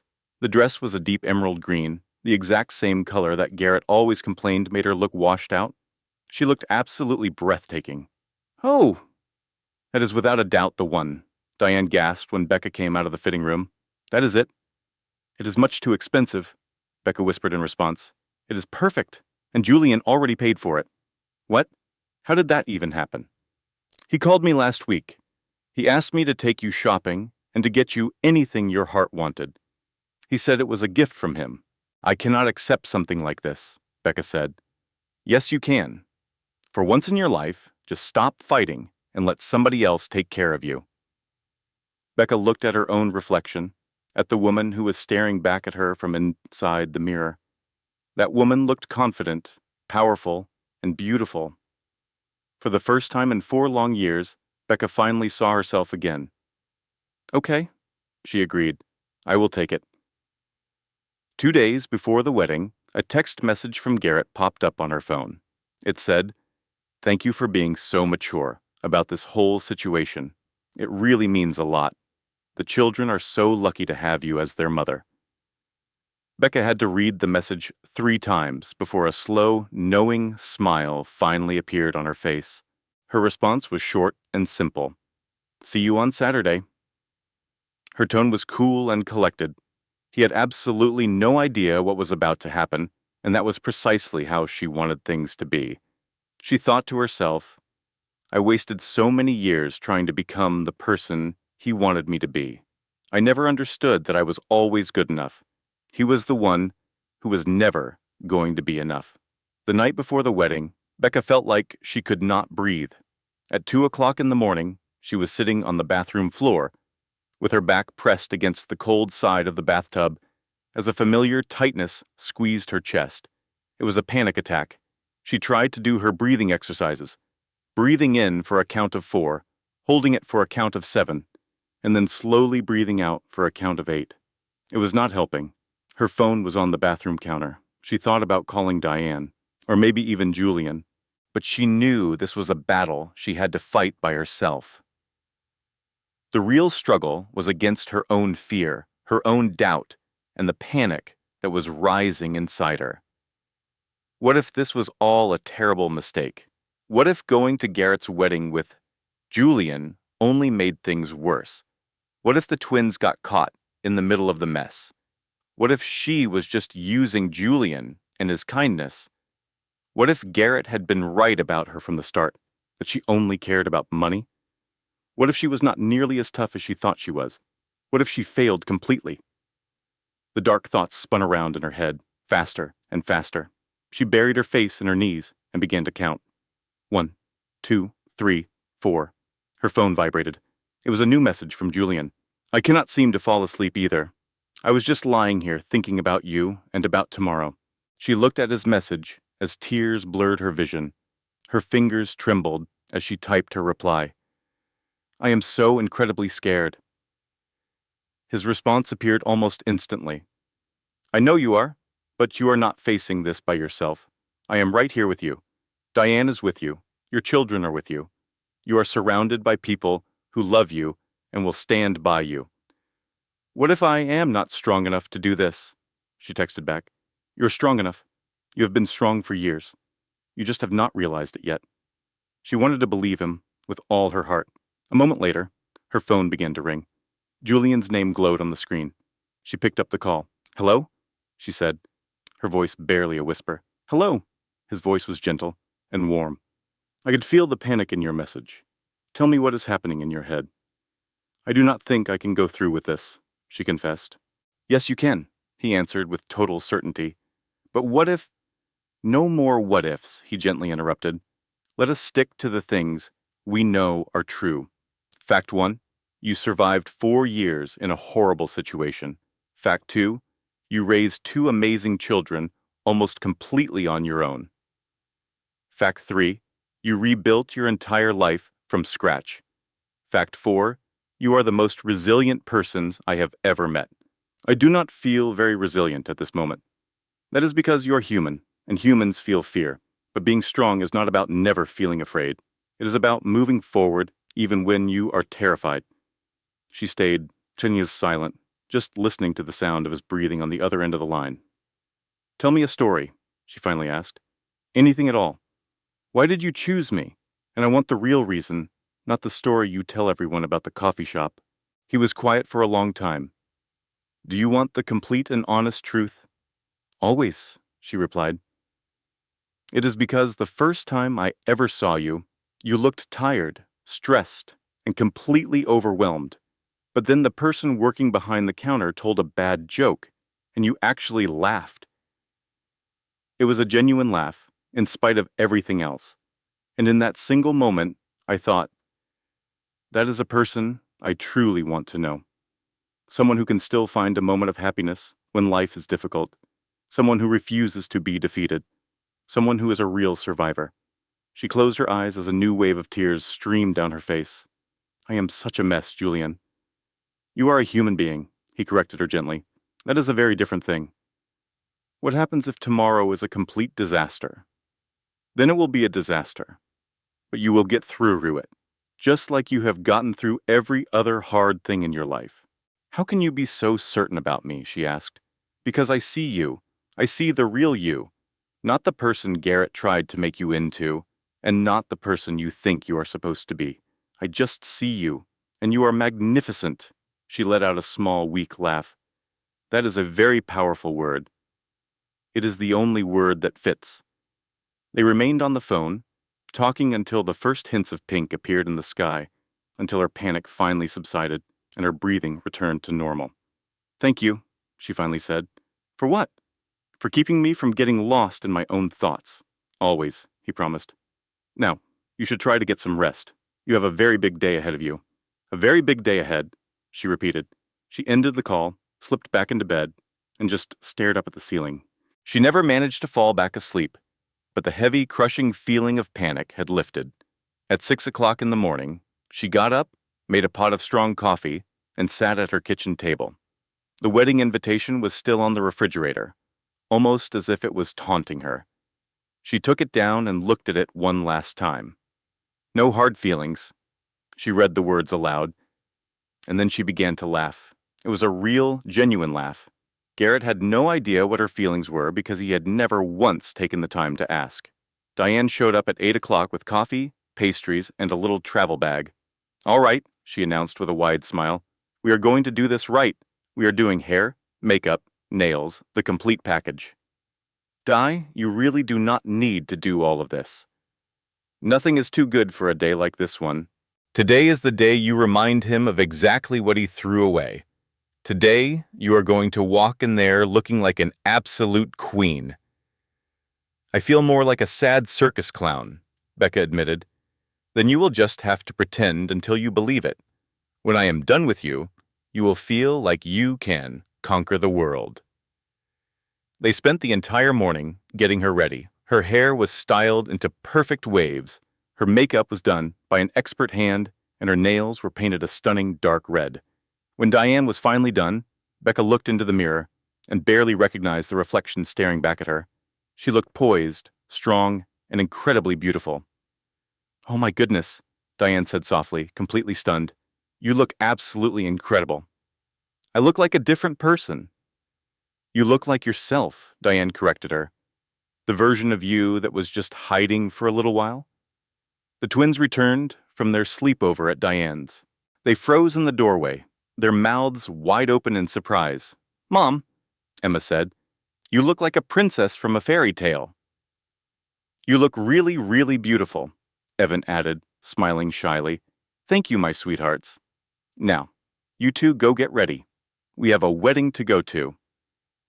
They ran off to their rooms. Diane helped Becca step into the emerald green dress and zipped it up the back.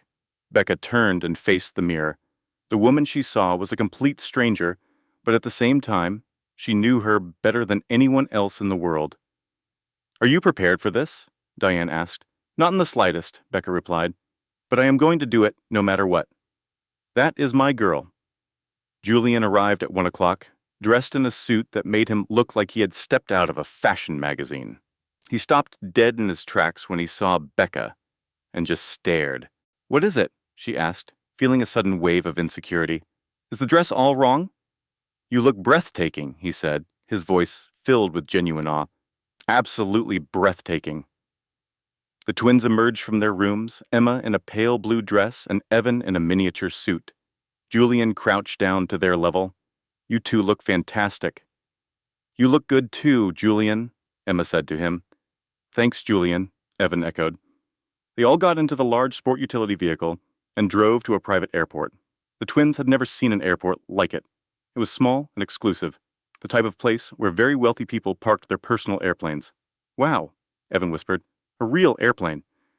Emma let out a small squeal of pure joy. Julian's pilot walked over to greet them. He was friendly and professional. The jet itself was not as large as Becca had imagined, but the interior was the definition of luxury, with plush leather seats and gleaming wood panels everywhere. The twins ran around the cabin, inspecting everything, pressing any button they could reach, and firing off question after question. Becca sat down by a window and watched the ground get smaller and smaller as the plane climbed into the sky. "Are you doing all right?" Julian asked her in a low voice. "Ask me that again in a couple of hours," she replied. "Fair enough." Throughout the flight, Diane kept them entertained with one funny story after another, keeping the atmosphere light and cheerful. But Becca felt a huge, tight knot in her stomach. In only 2 hours, she would be standing at Garrett's wedding. In only 2 hours, her entire life was going to change forever. Julian's phone buzzed. It was a message from Marcus Calwell, confirming he was at the wedding venue with all the proof and was ready to move forward. She would wait until the reception began and then tell Tessa's father everything. The plan was in motion, and there was no turning back now. When the private jet landed, a line of sleek black sport utility vehicles was waiting for them on the runway. Her twins were practically shaking with excitement. Emma declared with a huge grin, "This is the most amazing thing that has ever happened."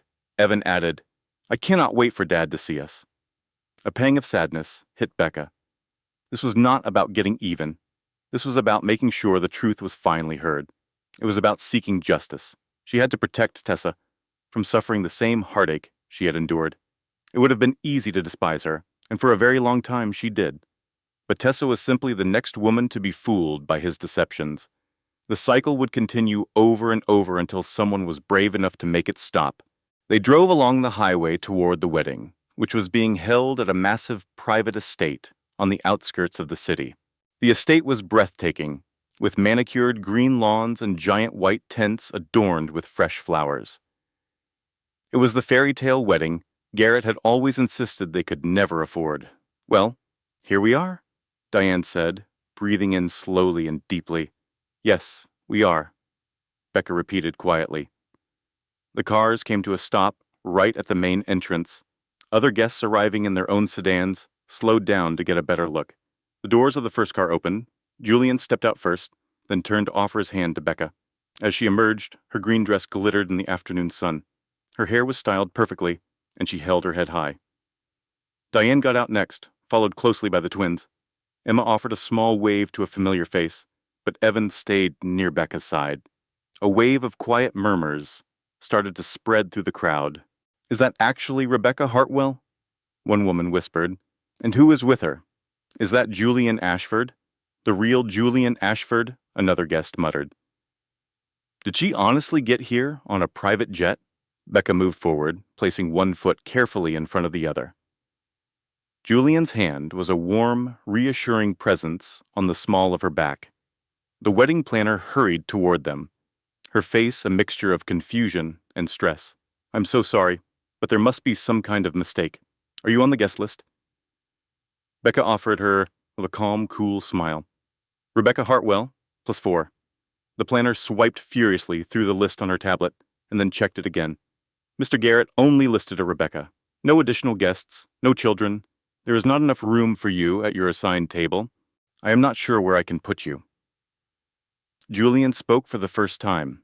His voice was low, but it held a commanding quality that made everyone listen. I am confident we can find a solution. The planner's eyes widened as she finally recognized who he was. It was hard to miss. Oh yes, of course, Mr. Ashford. I will arrange something immediately. Please come with me. They followed her into the beautiful chaos of the reception. The venue was spectacular. White flowers were everywhere and crystal chandeliers dangled from the ceilings of the tents. The tables were set with expensive gold-rimmed china.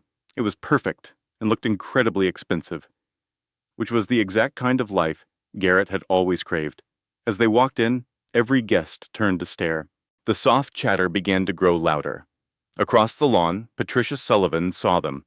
The color drained from her face, but then a small, genuine smile appeared on her lips.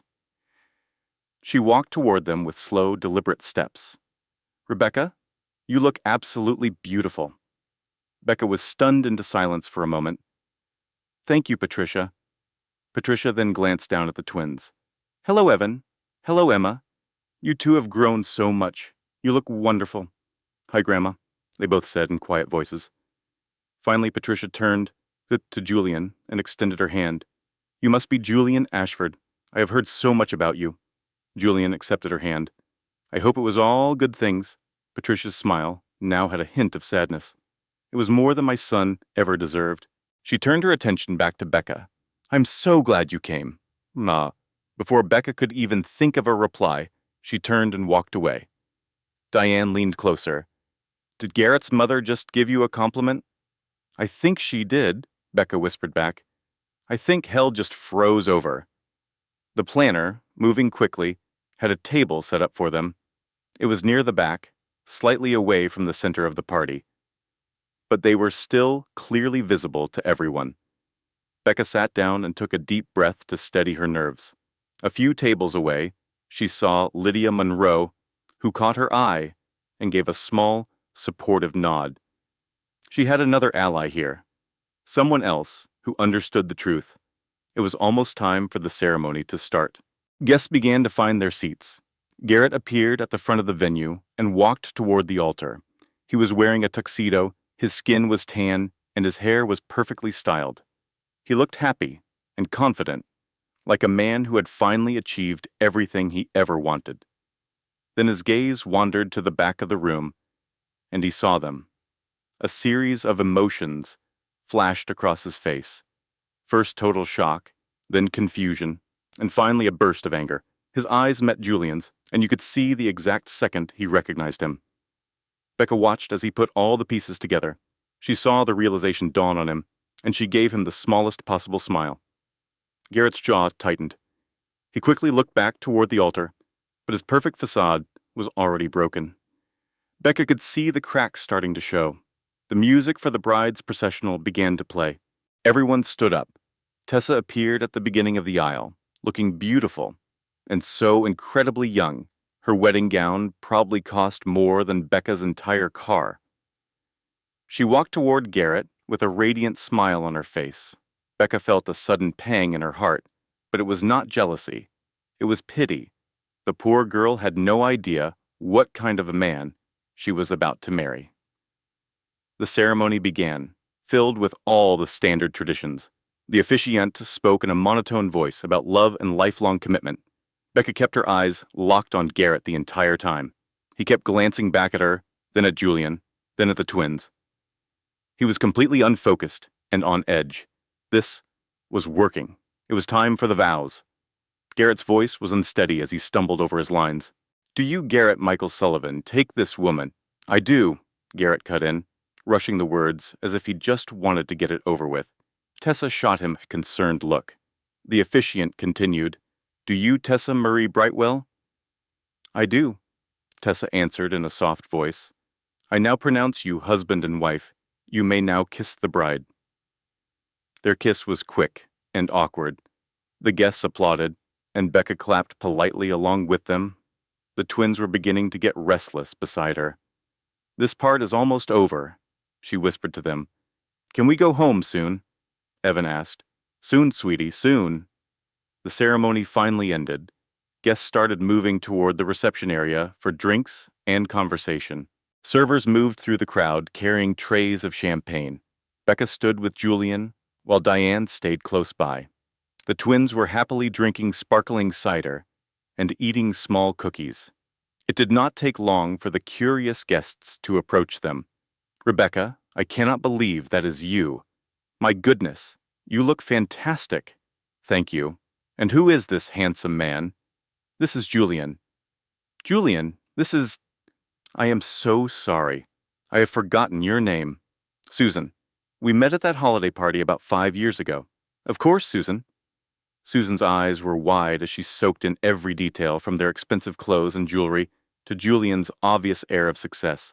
"So, how did you two meet?" Julian answered without missing a beat. "We actually met in a little coffee shop.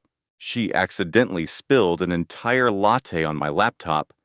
Susan let out a laugh that was a little too loud. "How romantic!" "It really was," Julian said with a warm smile. "It ended up being the best day of my life." He said it with such sincerity because it was the absolute truth. Susan quickly made an excuse and hurried away, clearly eager to spread the new gossip.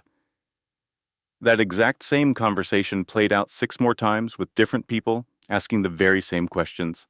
Becca handled every interaction with grace. She smiled, made pleasant conversation, and played the part.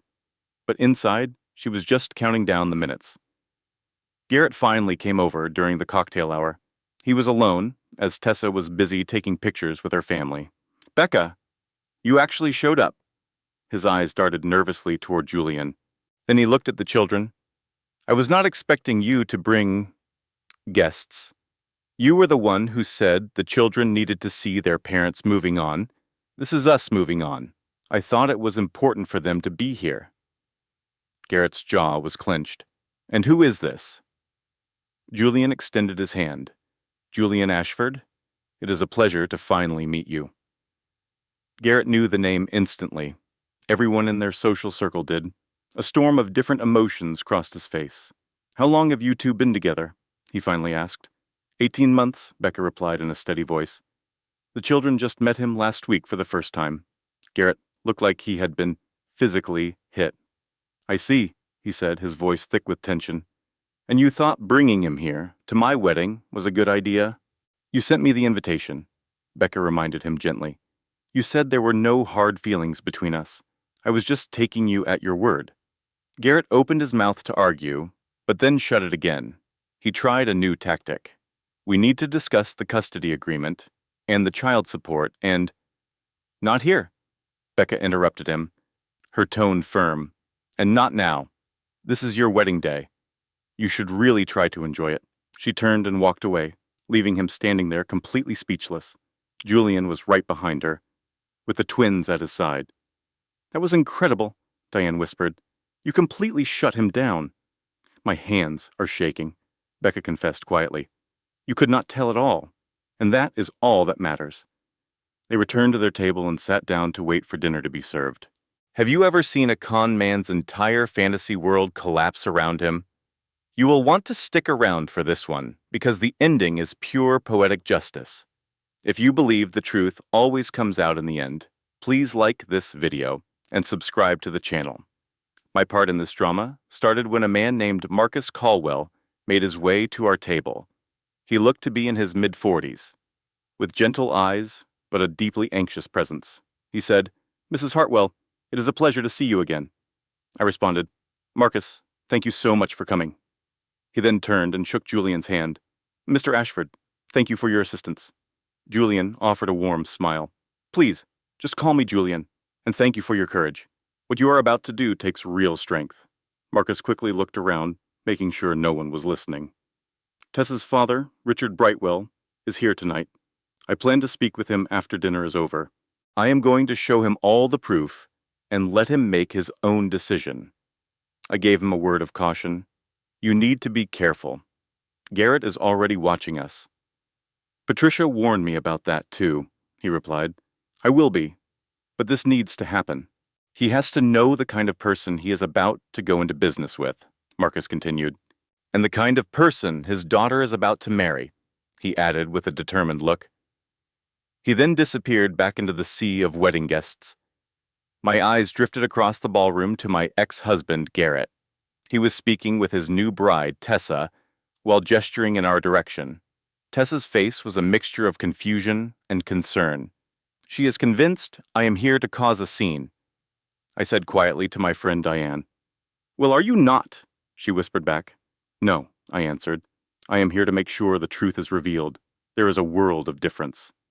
Dinner was served not long after that. It was an elaborate, multi-course affair that must have cost a fortune for every person in the room. I barely touched my plate because my stomach felt like it was tied in knots. My children, the twins, however, cleaned their plates completely. Children have such an amazing ability to be unaffected by drama. Before long, it was time for the wedding toasts. Tessa's father, Richard Brightwell, a very wealthy and influential man, was the first to stand. He spoke about his incredible daughter, how immensely proud he was of her, and how thrilled he was to welcome Garrett into their family. He also made a point to mention how excited he was about their upcoming business venture. I could see Garrett begin to visibly relax, smiling and nodding as his father-in-law spoke. He honestly believed he had pulled off his grand deception. Garrett's mother, Patricia, spoke next. She looked utterly worn out. Her speech was brief and chilly, lacking any genuine warmth. "When two families join, we all hope for the best," she stated. "We hope for honesty, for integrity, and for the truth." Her eyes locked with mine as she said that final word. The hidden meaning in her toast was impossible to miss. After her, the best man, one of Garrett's colleagues, delivered his speech. He told a couple of safe jokes that got some polite laughs and painted a picture of Garrett as the most honorable man alive.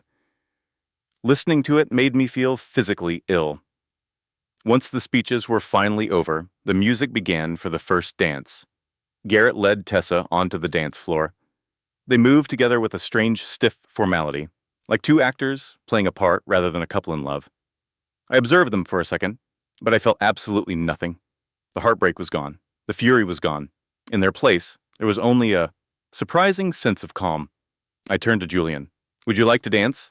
He smiled and replied, "Always." We got up and made our way to the dance floor. Other couples started to fill the floor, and soon it was a swirling crowd of people. Julian held me close, and we moved slowly to the sound of some generic wedding ballad. "Are you happy you decided to come?" he asked in a low voice. "Yes," I replied. but not for the reason I originally thought. He gave me a curious look. What do you mean? I needed to see him for what he really is, I told him. He is not the villain I created in my head, and he is certainly not the perfect man I once tried so desperately to win over. He is just a man who makes awful choices. Julian smiled down at me. You are a truly remarkable woman, you know that, I replied. I am working on believing that. Work faster, he said with a gentle squeeze. A real, honest laugh escaped my lips. From across the dance floor, I could see Tessa watching us. Her face was a blank slate. Then, for just a heartbeat, our eyes connected. In that single moment, an unspoken message of understanding flowed between us. We were both aware of the secret Garrett was keeping, but only one of us was on the verge of escaping the nightmare. I was the one who broke the gaze first. A short time later, I saw Marcus begin to make his way through the crowd. About 20 minutes later, I watched as he approached Richard Brightwell. I saw him gesture toward a quiet alcove, and Richard followed him without hesitation. They vanished into a small, private room. My heart began to pound inside my chest. This was it. This was the moment it all came out. Julian sensed my nerves, gave my hand a gentle squeeze, and whispered that everything would be fine. 30 minutes passed by, feeling more like an entire hour. Then 45 minutes. To keep busy, I danced with my son Evan, then with my daughter Emma, and finally with Diane. Julian was a natural with the twins, keeping them completely entertained with silly stories that made them roar with laughter. He was so wonderful with my children. It just felt so right, as if he had been a part of our lives forever. At last, Richard came back into the main ballroom. His face was an unreadable mask of stone. He walked with purpose directly to Tessa and pulled her aside, away from the other guests. Garrett watched them, his expression shifting from confusion to visible alarm. They spoke in low, intense tones. Then Richard held up his cell phone and showed something to Tessa. All the color instantly vanished from her face. I was too far away to hear their private words, but her complete and utter devastation was clear to everyone. Tessa looked from Garrett to her furious father, and then back to Garrett one last time. She shook her head with a look of total disgust, said something sharp, and turned her back on him completely. Garrett made a desperate attempt to go after her, but Richard stepped in front of him, physically blocking his path. The two men had a tense, heated exchange. Richard stood his ground, his entire body rigid with a father's protective rage. Garrett's expression transformed from simple confusion to pure panic within seconds. 10 minutes later, Richard took the microphone from the band leader to make a startling announcement. He apologized for the interruption but explained there had been a sudden family emergency. He insisted that the party could go on, but that the bride and her family needed to leave right away. A collective gasp went through the crowd, followed by a tidal wave of confused murmurs. Tessa walked straight past Garrett without even a sideways look. Her face was a perfect blank. You could see the raw shock, the sting of betrayal, and the profound heartbreak in her eyes. Garrett tried to chase after her once more, but Richard blocked him again, much more aggressively this time. Richard leaned in and whispered something sharp and low. Garrett's face immediately went as white as a sheet. The entire Brightwell family then left in a single, unified group. The lavish reception was still technically happening, but the joyful and celebratory atmosphere had completely evaporated. The guests that remained sat awkwardly at their tables. They spoke in hushed tones, trying to piece together what they had just witnessed. Did the bride and groom have their first major fight? Was the marriage already finished? Garrett was left standing completely alone in the middle of his own expensive party, surrounded by people, yet totally isolated. His mother, Patricia, went to console him, but he angrily pushed her hands away. I calmly gathered my children and told them it was time for us to leave. They had behaved like perfect angels and were clearly getting tired. Diane collected our things as we started for the door. All of a sudden, Garrett was standing in our way. He hissed at me, demanding to know what I had done. I stopped and looked him directly in his panicked eyes. I told him simply, "I only told the truth. That is all." He shouted that I had ruined his wedding day. I simply shook my head, feeling a sense of peace. I told him calmly that he was the one who destroyed his own wedding. I said that he had built his life on a foundation of lies. He had lied to me, he had lied to Tessa, and worst of all, he had lied to himself. I explained that I was just no longer willing to keep his secrets. He shot a hateful look at Julian and asked sarcastically if I thought Julian was a better man than him. Julian answered with quiet confidence. He said, "You deserve a partner who recognizes your true worth, whether that person is me or someone else." Garrett looked absolutely defeated. He mumbled that he had made a terrible mistake with me and that he finally realized it. A tremendous weight felt like it lifted from my soul. I looked at him and said firmly, "That is your regret to live with, not mine. Not any longer." He started to plead with me, but I stopped him. I told him our marriage ended 4 years ago, and I was finally at peace with it. I turned and walked out of that room without looking back even once. Julian and the twins were right there at my side, with my dear friend Diane right behind us. The children were buzzing with excitement the whole car ride to the airport. They talked about flying on a plane, the delicious wedding cake, and how pretty Tessa looked in her dress before she started to cry. Children really do see everything. I remained silent, quietly reflecting on the incredible events of the night. Julian softly asked me if I was all right. I gave him a genuine smile and told him that I was more than all right. I was amazing. After we were settled in our seats on the airplane, Emma drifted off to sleep, leaning against Julian. Evan took my hand in his. He asked in a small voice, "Mom, did we do a bad thing to Dad?" I gently told my sweet son that we had not. I explained that we had simply been brave enough to tell the truth. I told him that sometimes the truth can cause pain, but it is always, always better than living inside a lie. Evan's small face was a mask of concern when he asked, "Is Dad going to be angry with us?" I knelt down to his level, assuring him that his father might be upset for a bit, but none of this was his fault. I tried to explain that sometimes adults make poor decisions with their feelings. Evan gave a slow nod, seeming to grasp what I meant. He wrapped his arms around me in a hug, sweetly saying he loved me, and I told him I loved him dearly as well. After we returned to the security of our home, I tucked the exhausted twins directly into their beds. They were so worn out that they were asleep in an instant. Diane gave me a long, reassuring hug. She whispered that she was immensely proud of my actions. I thanked her for her constant support. She suggested I get some sleep before she quietly let herself out. Julian, however, stayed with me.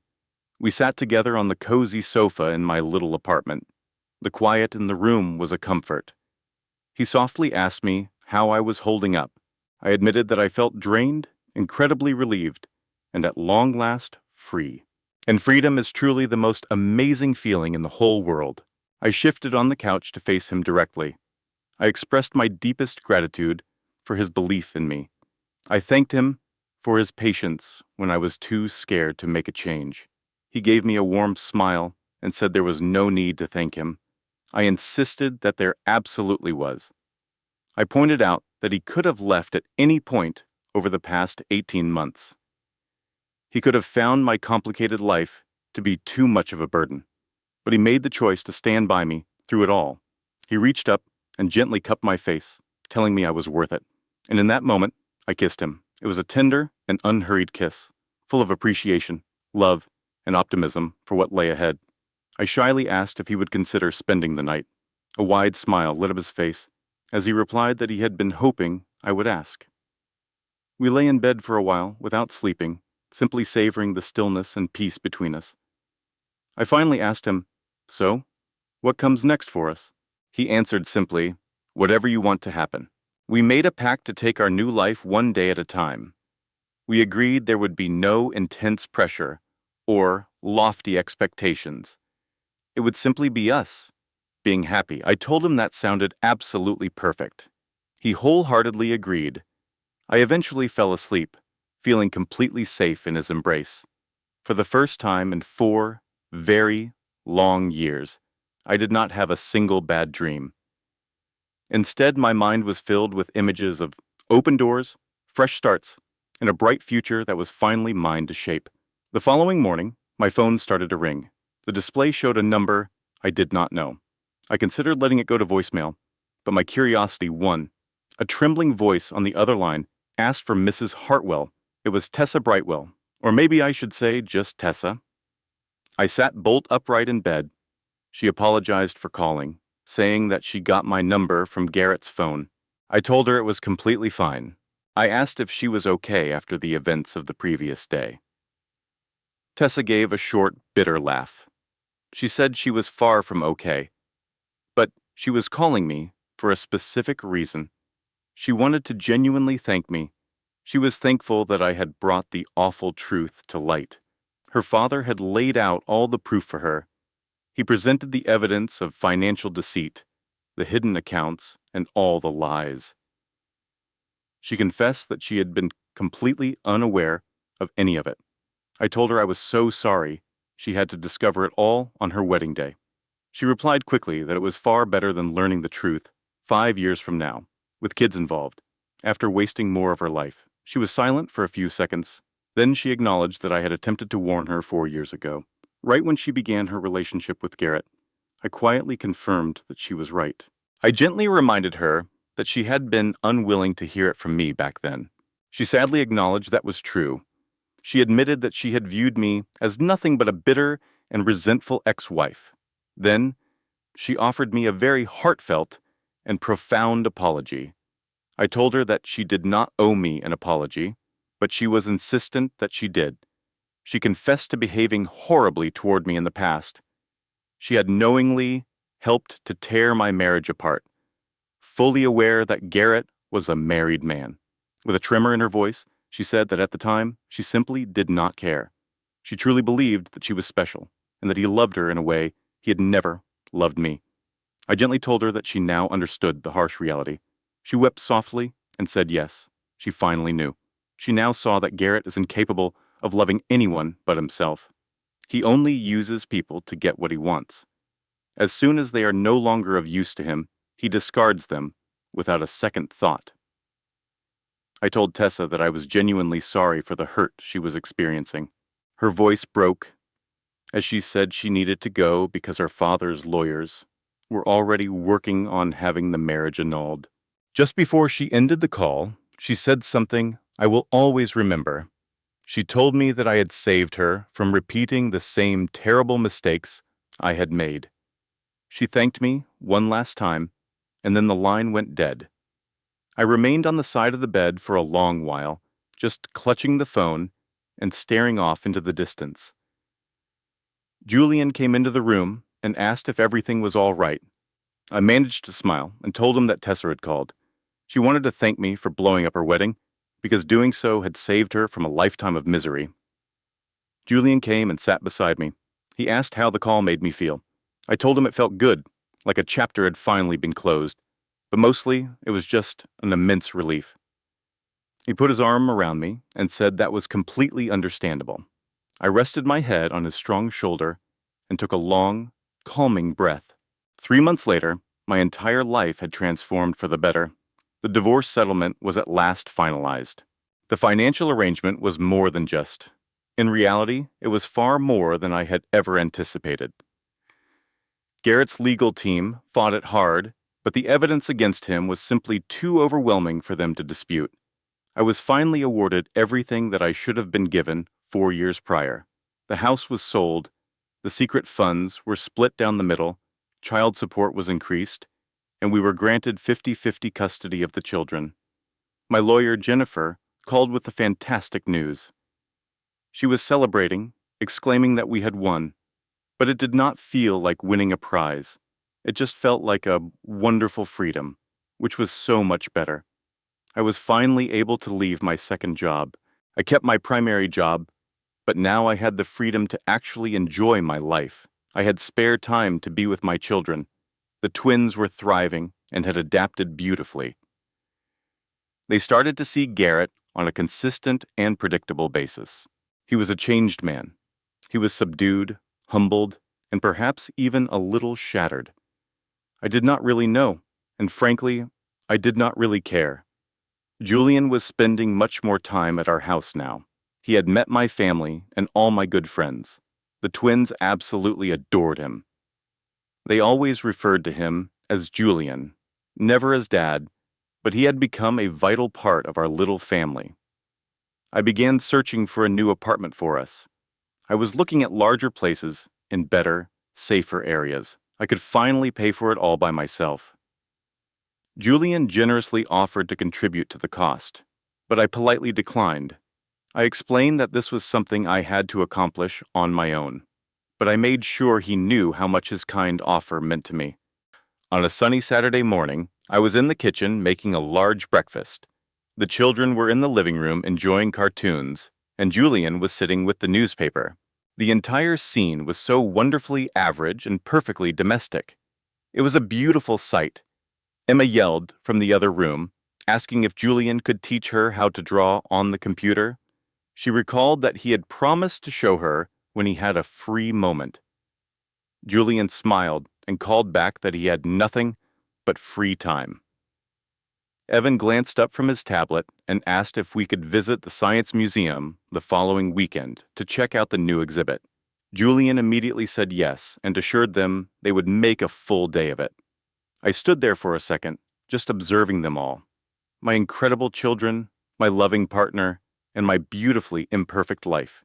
It was not a perfect fairy tale, but it was real and it was ours, and that meant more than anything. Then 3 months after that wild wedding day, a sophisticated cream-colored envelope showed up in our mail. My stomach did a nervous flutter when I recognized the return address.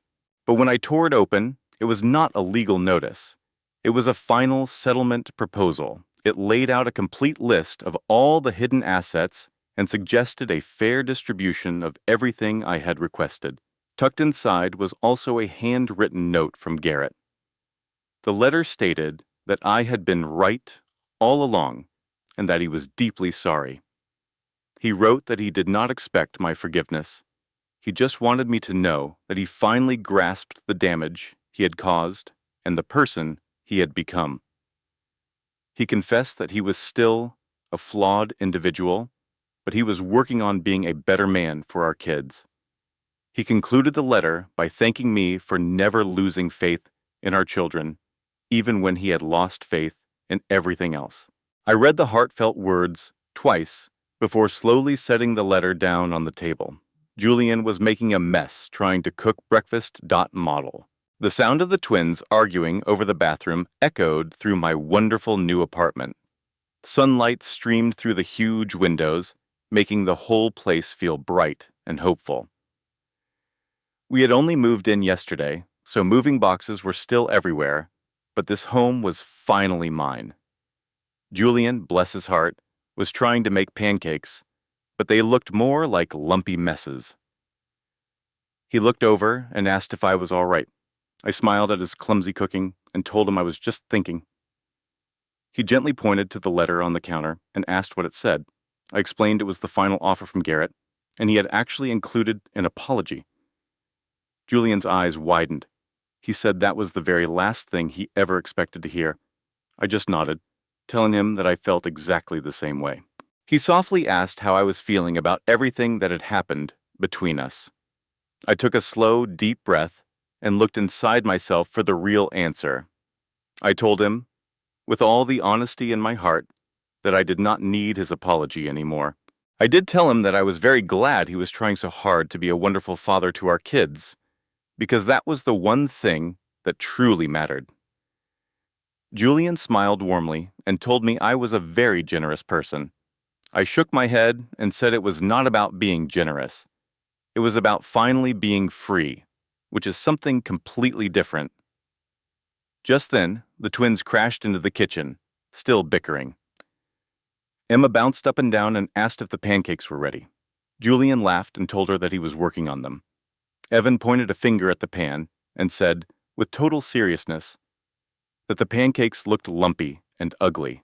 I started to scold him for being rude, but Julian just laughed loudly. He told Evan he was 100% correct, but that they would taste amazing, and that was all that mattered. The four of us then crowded around my small, wobbly old kitchen table to eat together. I knew I would get a new, proper table someday, but I was not in a hurry. This old, unsteady table was a part of our family's story, holding all our memories within its scratches. It is a good reminder that facing the truth is often hard, but it will always, without a doubt, set you free. Right after we ate, Diane called to ask about the new place. I told her it was fantastic and that even with all the unpacking, it was already starting to feel like home. She immediately offered to come over and help. I laughed and told her I could always use her help. An hour later, she showed up with coffee, donuts, and her own kids. Suddenly, my peaceful apartment was filled with happy noise. The children ran around playing, the adults tackled the moving boxes, and music was playing. It was complete chaos, but it was the best kind of chaos imaginable. As I stood there watching it all, I knew this was what true peace felt like. Just then, the doorbell rang. When Julian opened it, Marcus Caldwell was standing there with a bottle of wine. He said he hoped he was not interrupting and just wanted to congratulate me. I smiled and invited him to come right in. I told him he would always be welcome here. Marcus stepped inside, took in the happy, messy scene, and grinned. He looked at me and said that I really did it. I smiled back and gently corrected him, saying that we did it, and that he was a very big reason for my success. He just shook his head and said that all he did was find the proof. I was the one who had to do the hard part and get through it all. We chatted for a little while about Garrett's company and the damage his choices had caused. Marcus mentioned that the board of directors had forced Garrett to resign from his job. He said the company was recovering, but it would be a long process. He seemed hopeful that they would succeed. I told him I was happy to hear that, and I truly was. After about an hour, Marcus went home, promising he would call soon. That very evening, I got a call from Patricia. Our conversation was short and a little strange, but it also felt very real. She called to say she wanted to thank me for my actions. I was confused and asked if she meant what happened with Garrett. She explained that even though it did not look like it, I had actually helped him. He was finally being forced to face the consequences of his actions and to grow up.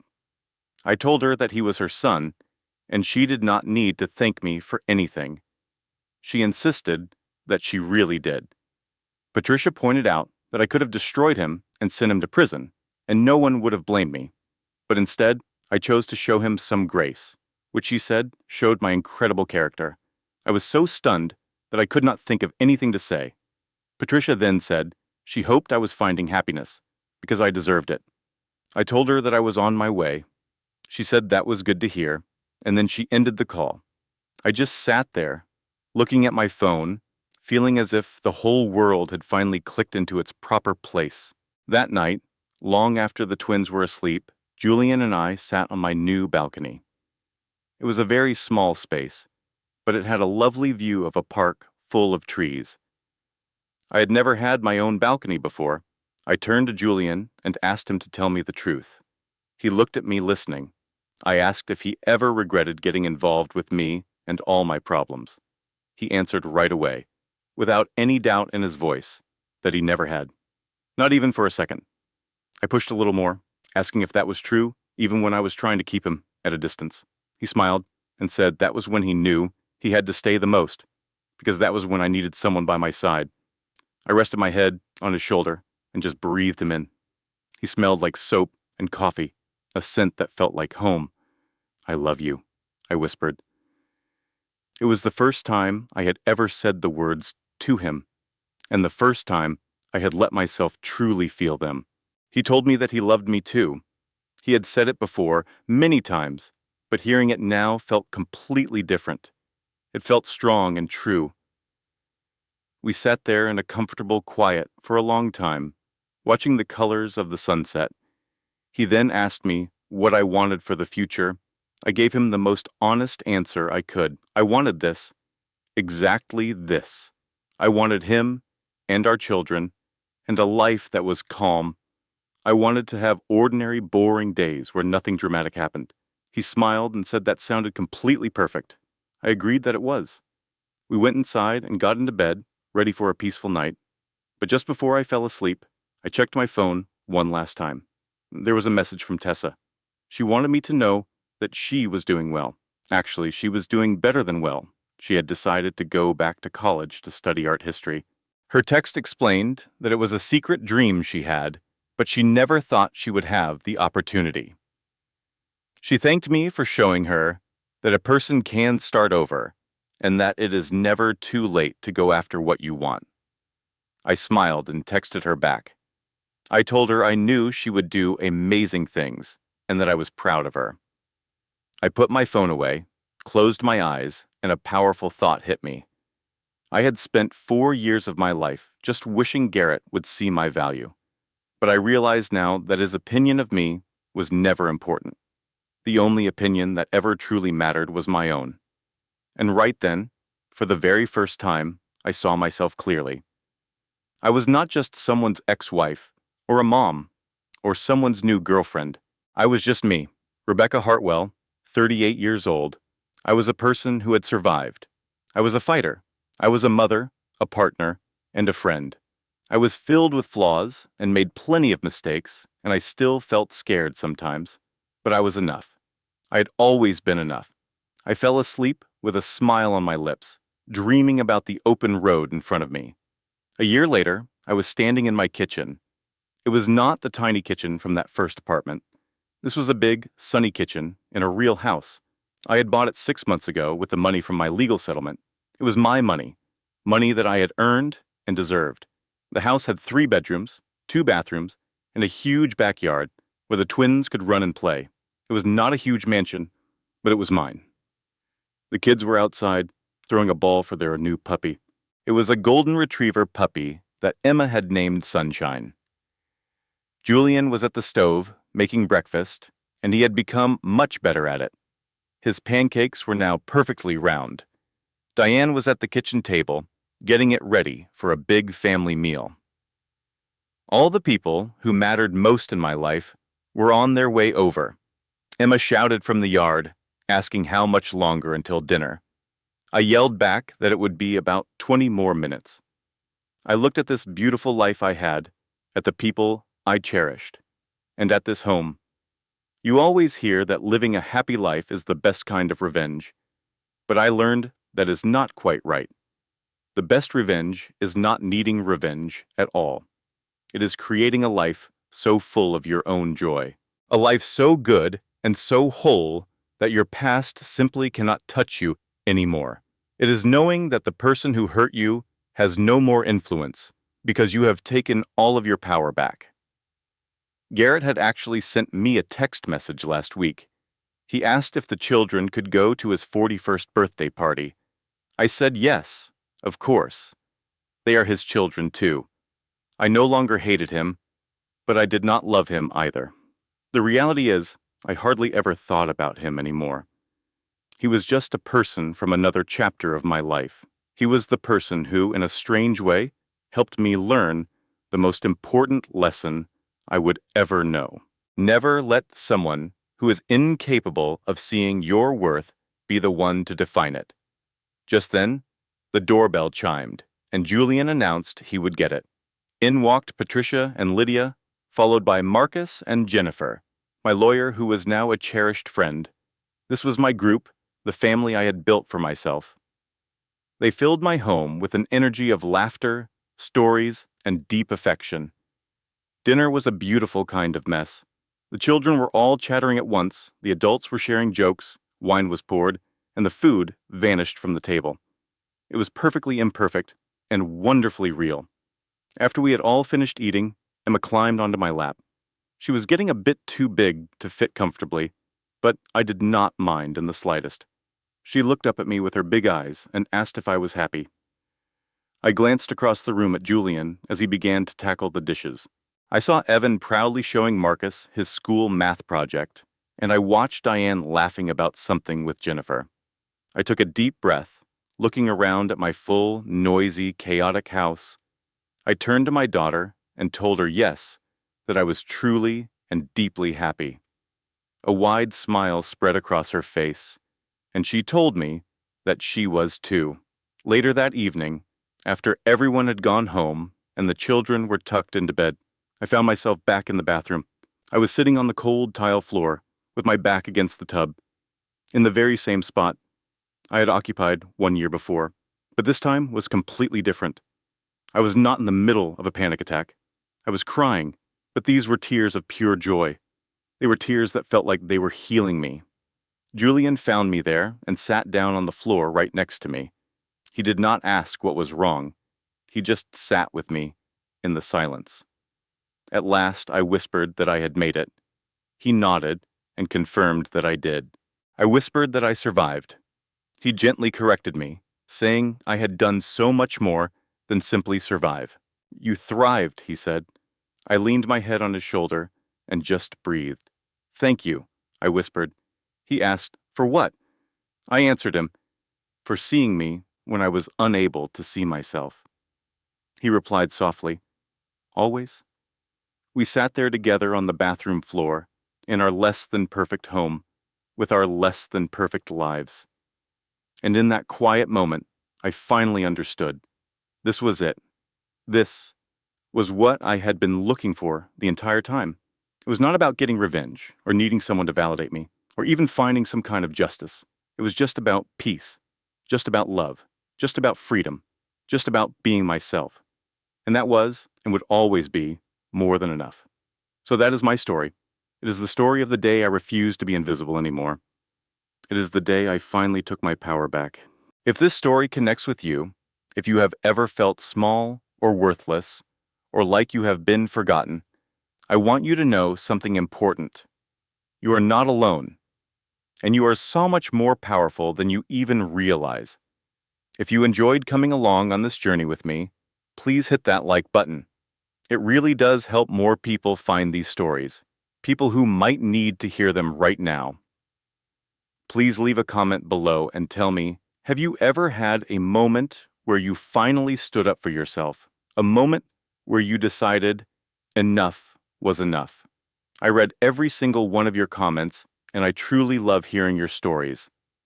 And if you would like to hear more stories about survival, about strength, and about getting second chances, please subscribe to the channel and be sure to turn on your notifications. I share new stories every single week about real challenges, real transformations, and real hope. Please share this video with someone who needs to hear this message. Maybe it is that friend who is going through a difficult divorce, or your sister who is trying to rebuild her life. Maybe it is that woman who forgot just how powerful she really is. Your support means the world to me. Every single like, every comment, and every share helps us build this community of survivors. Thank you so much for listening. Thank you for being here. And always remember, your worth was never determined by those who are unable to see it. Until next time, keep fighting, keep surviving, and keep on thriving. You have got this.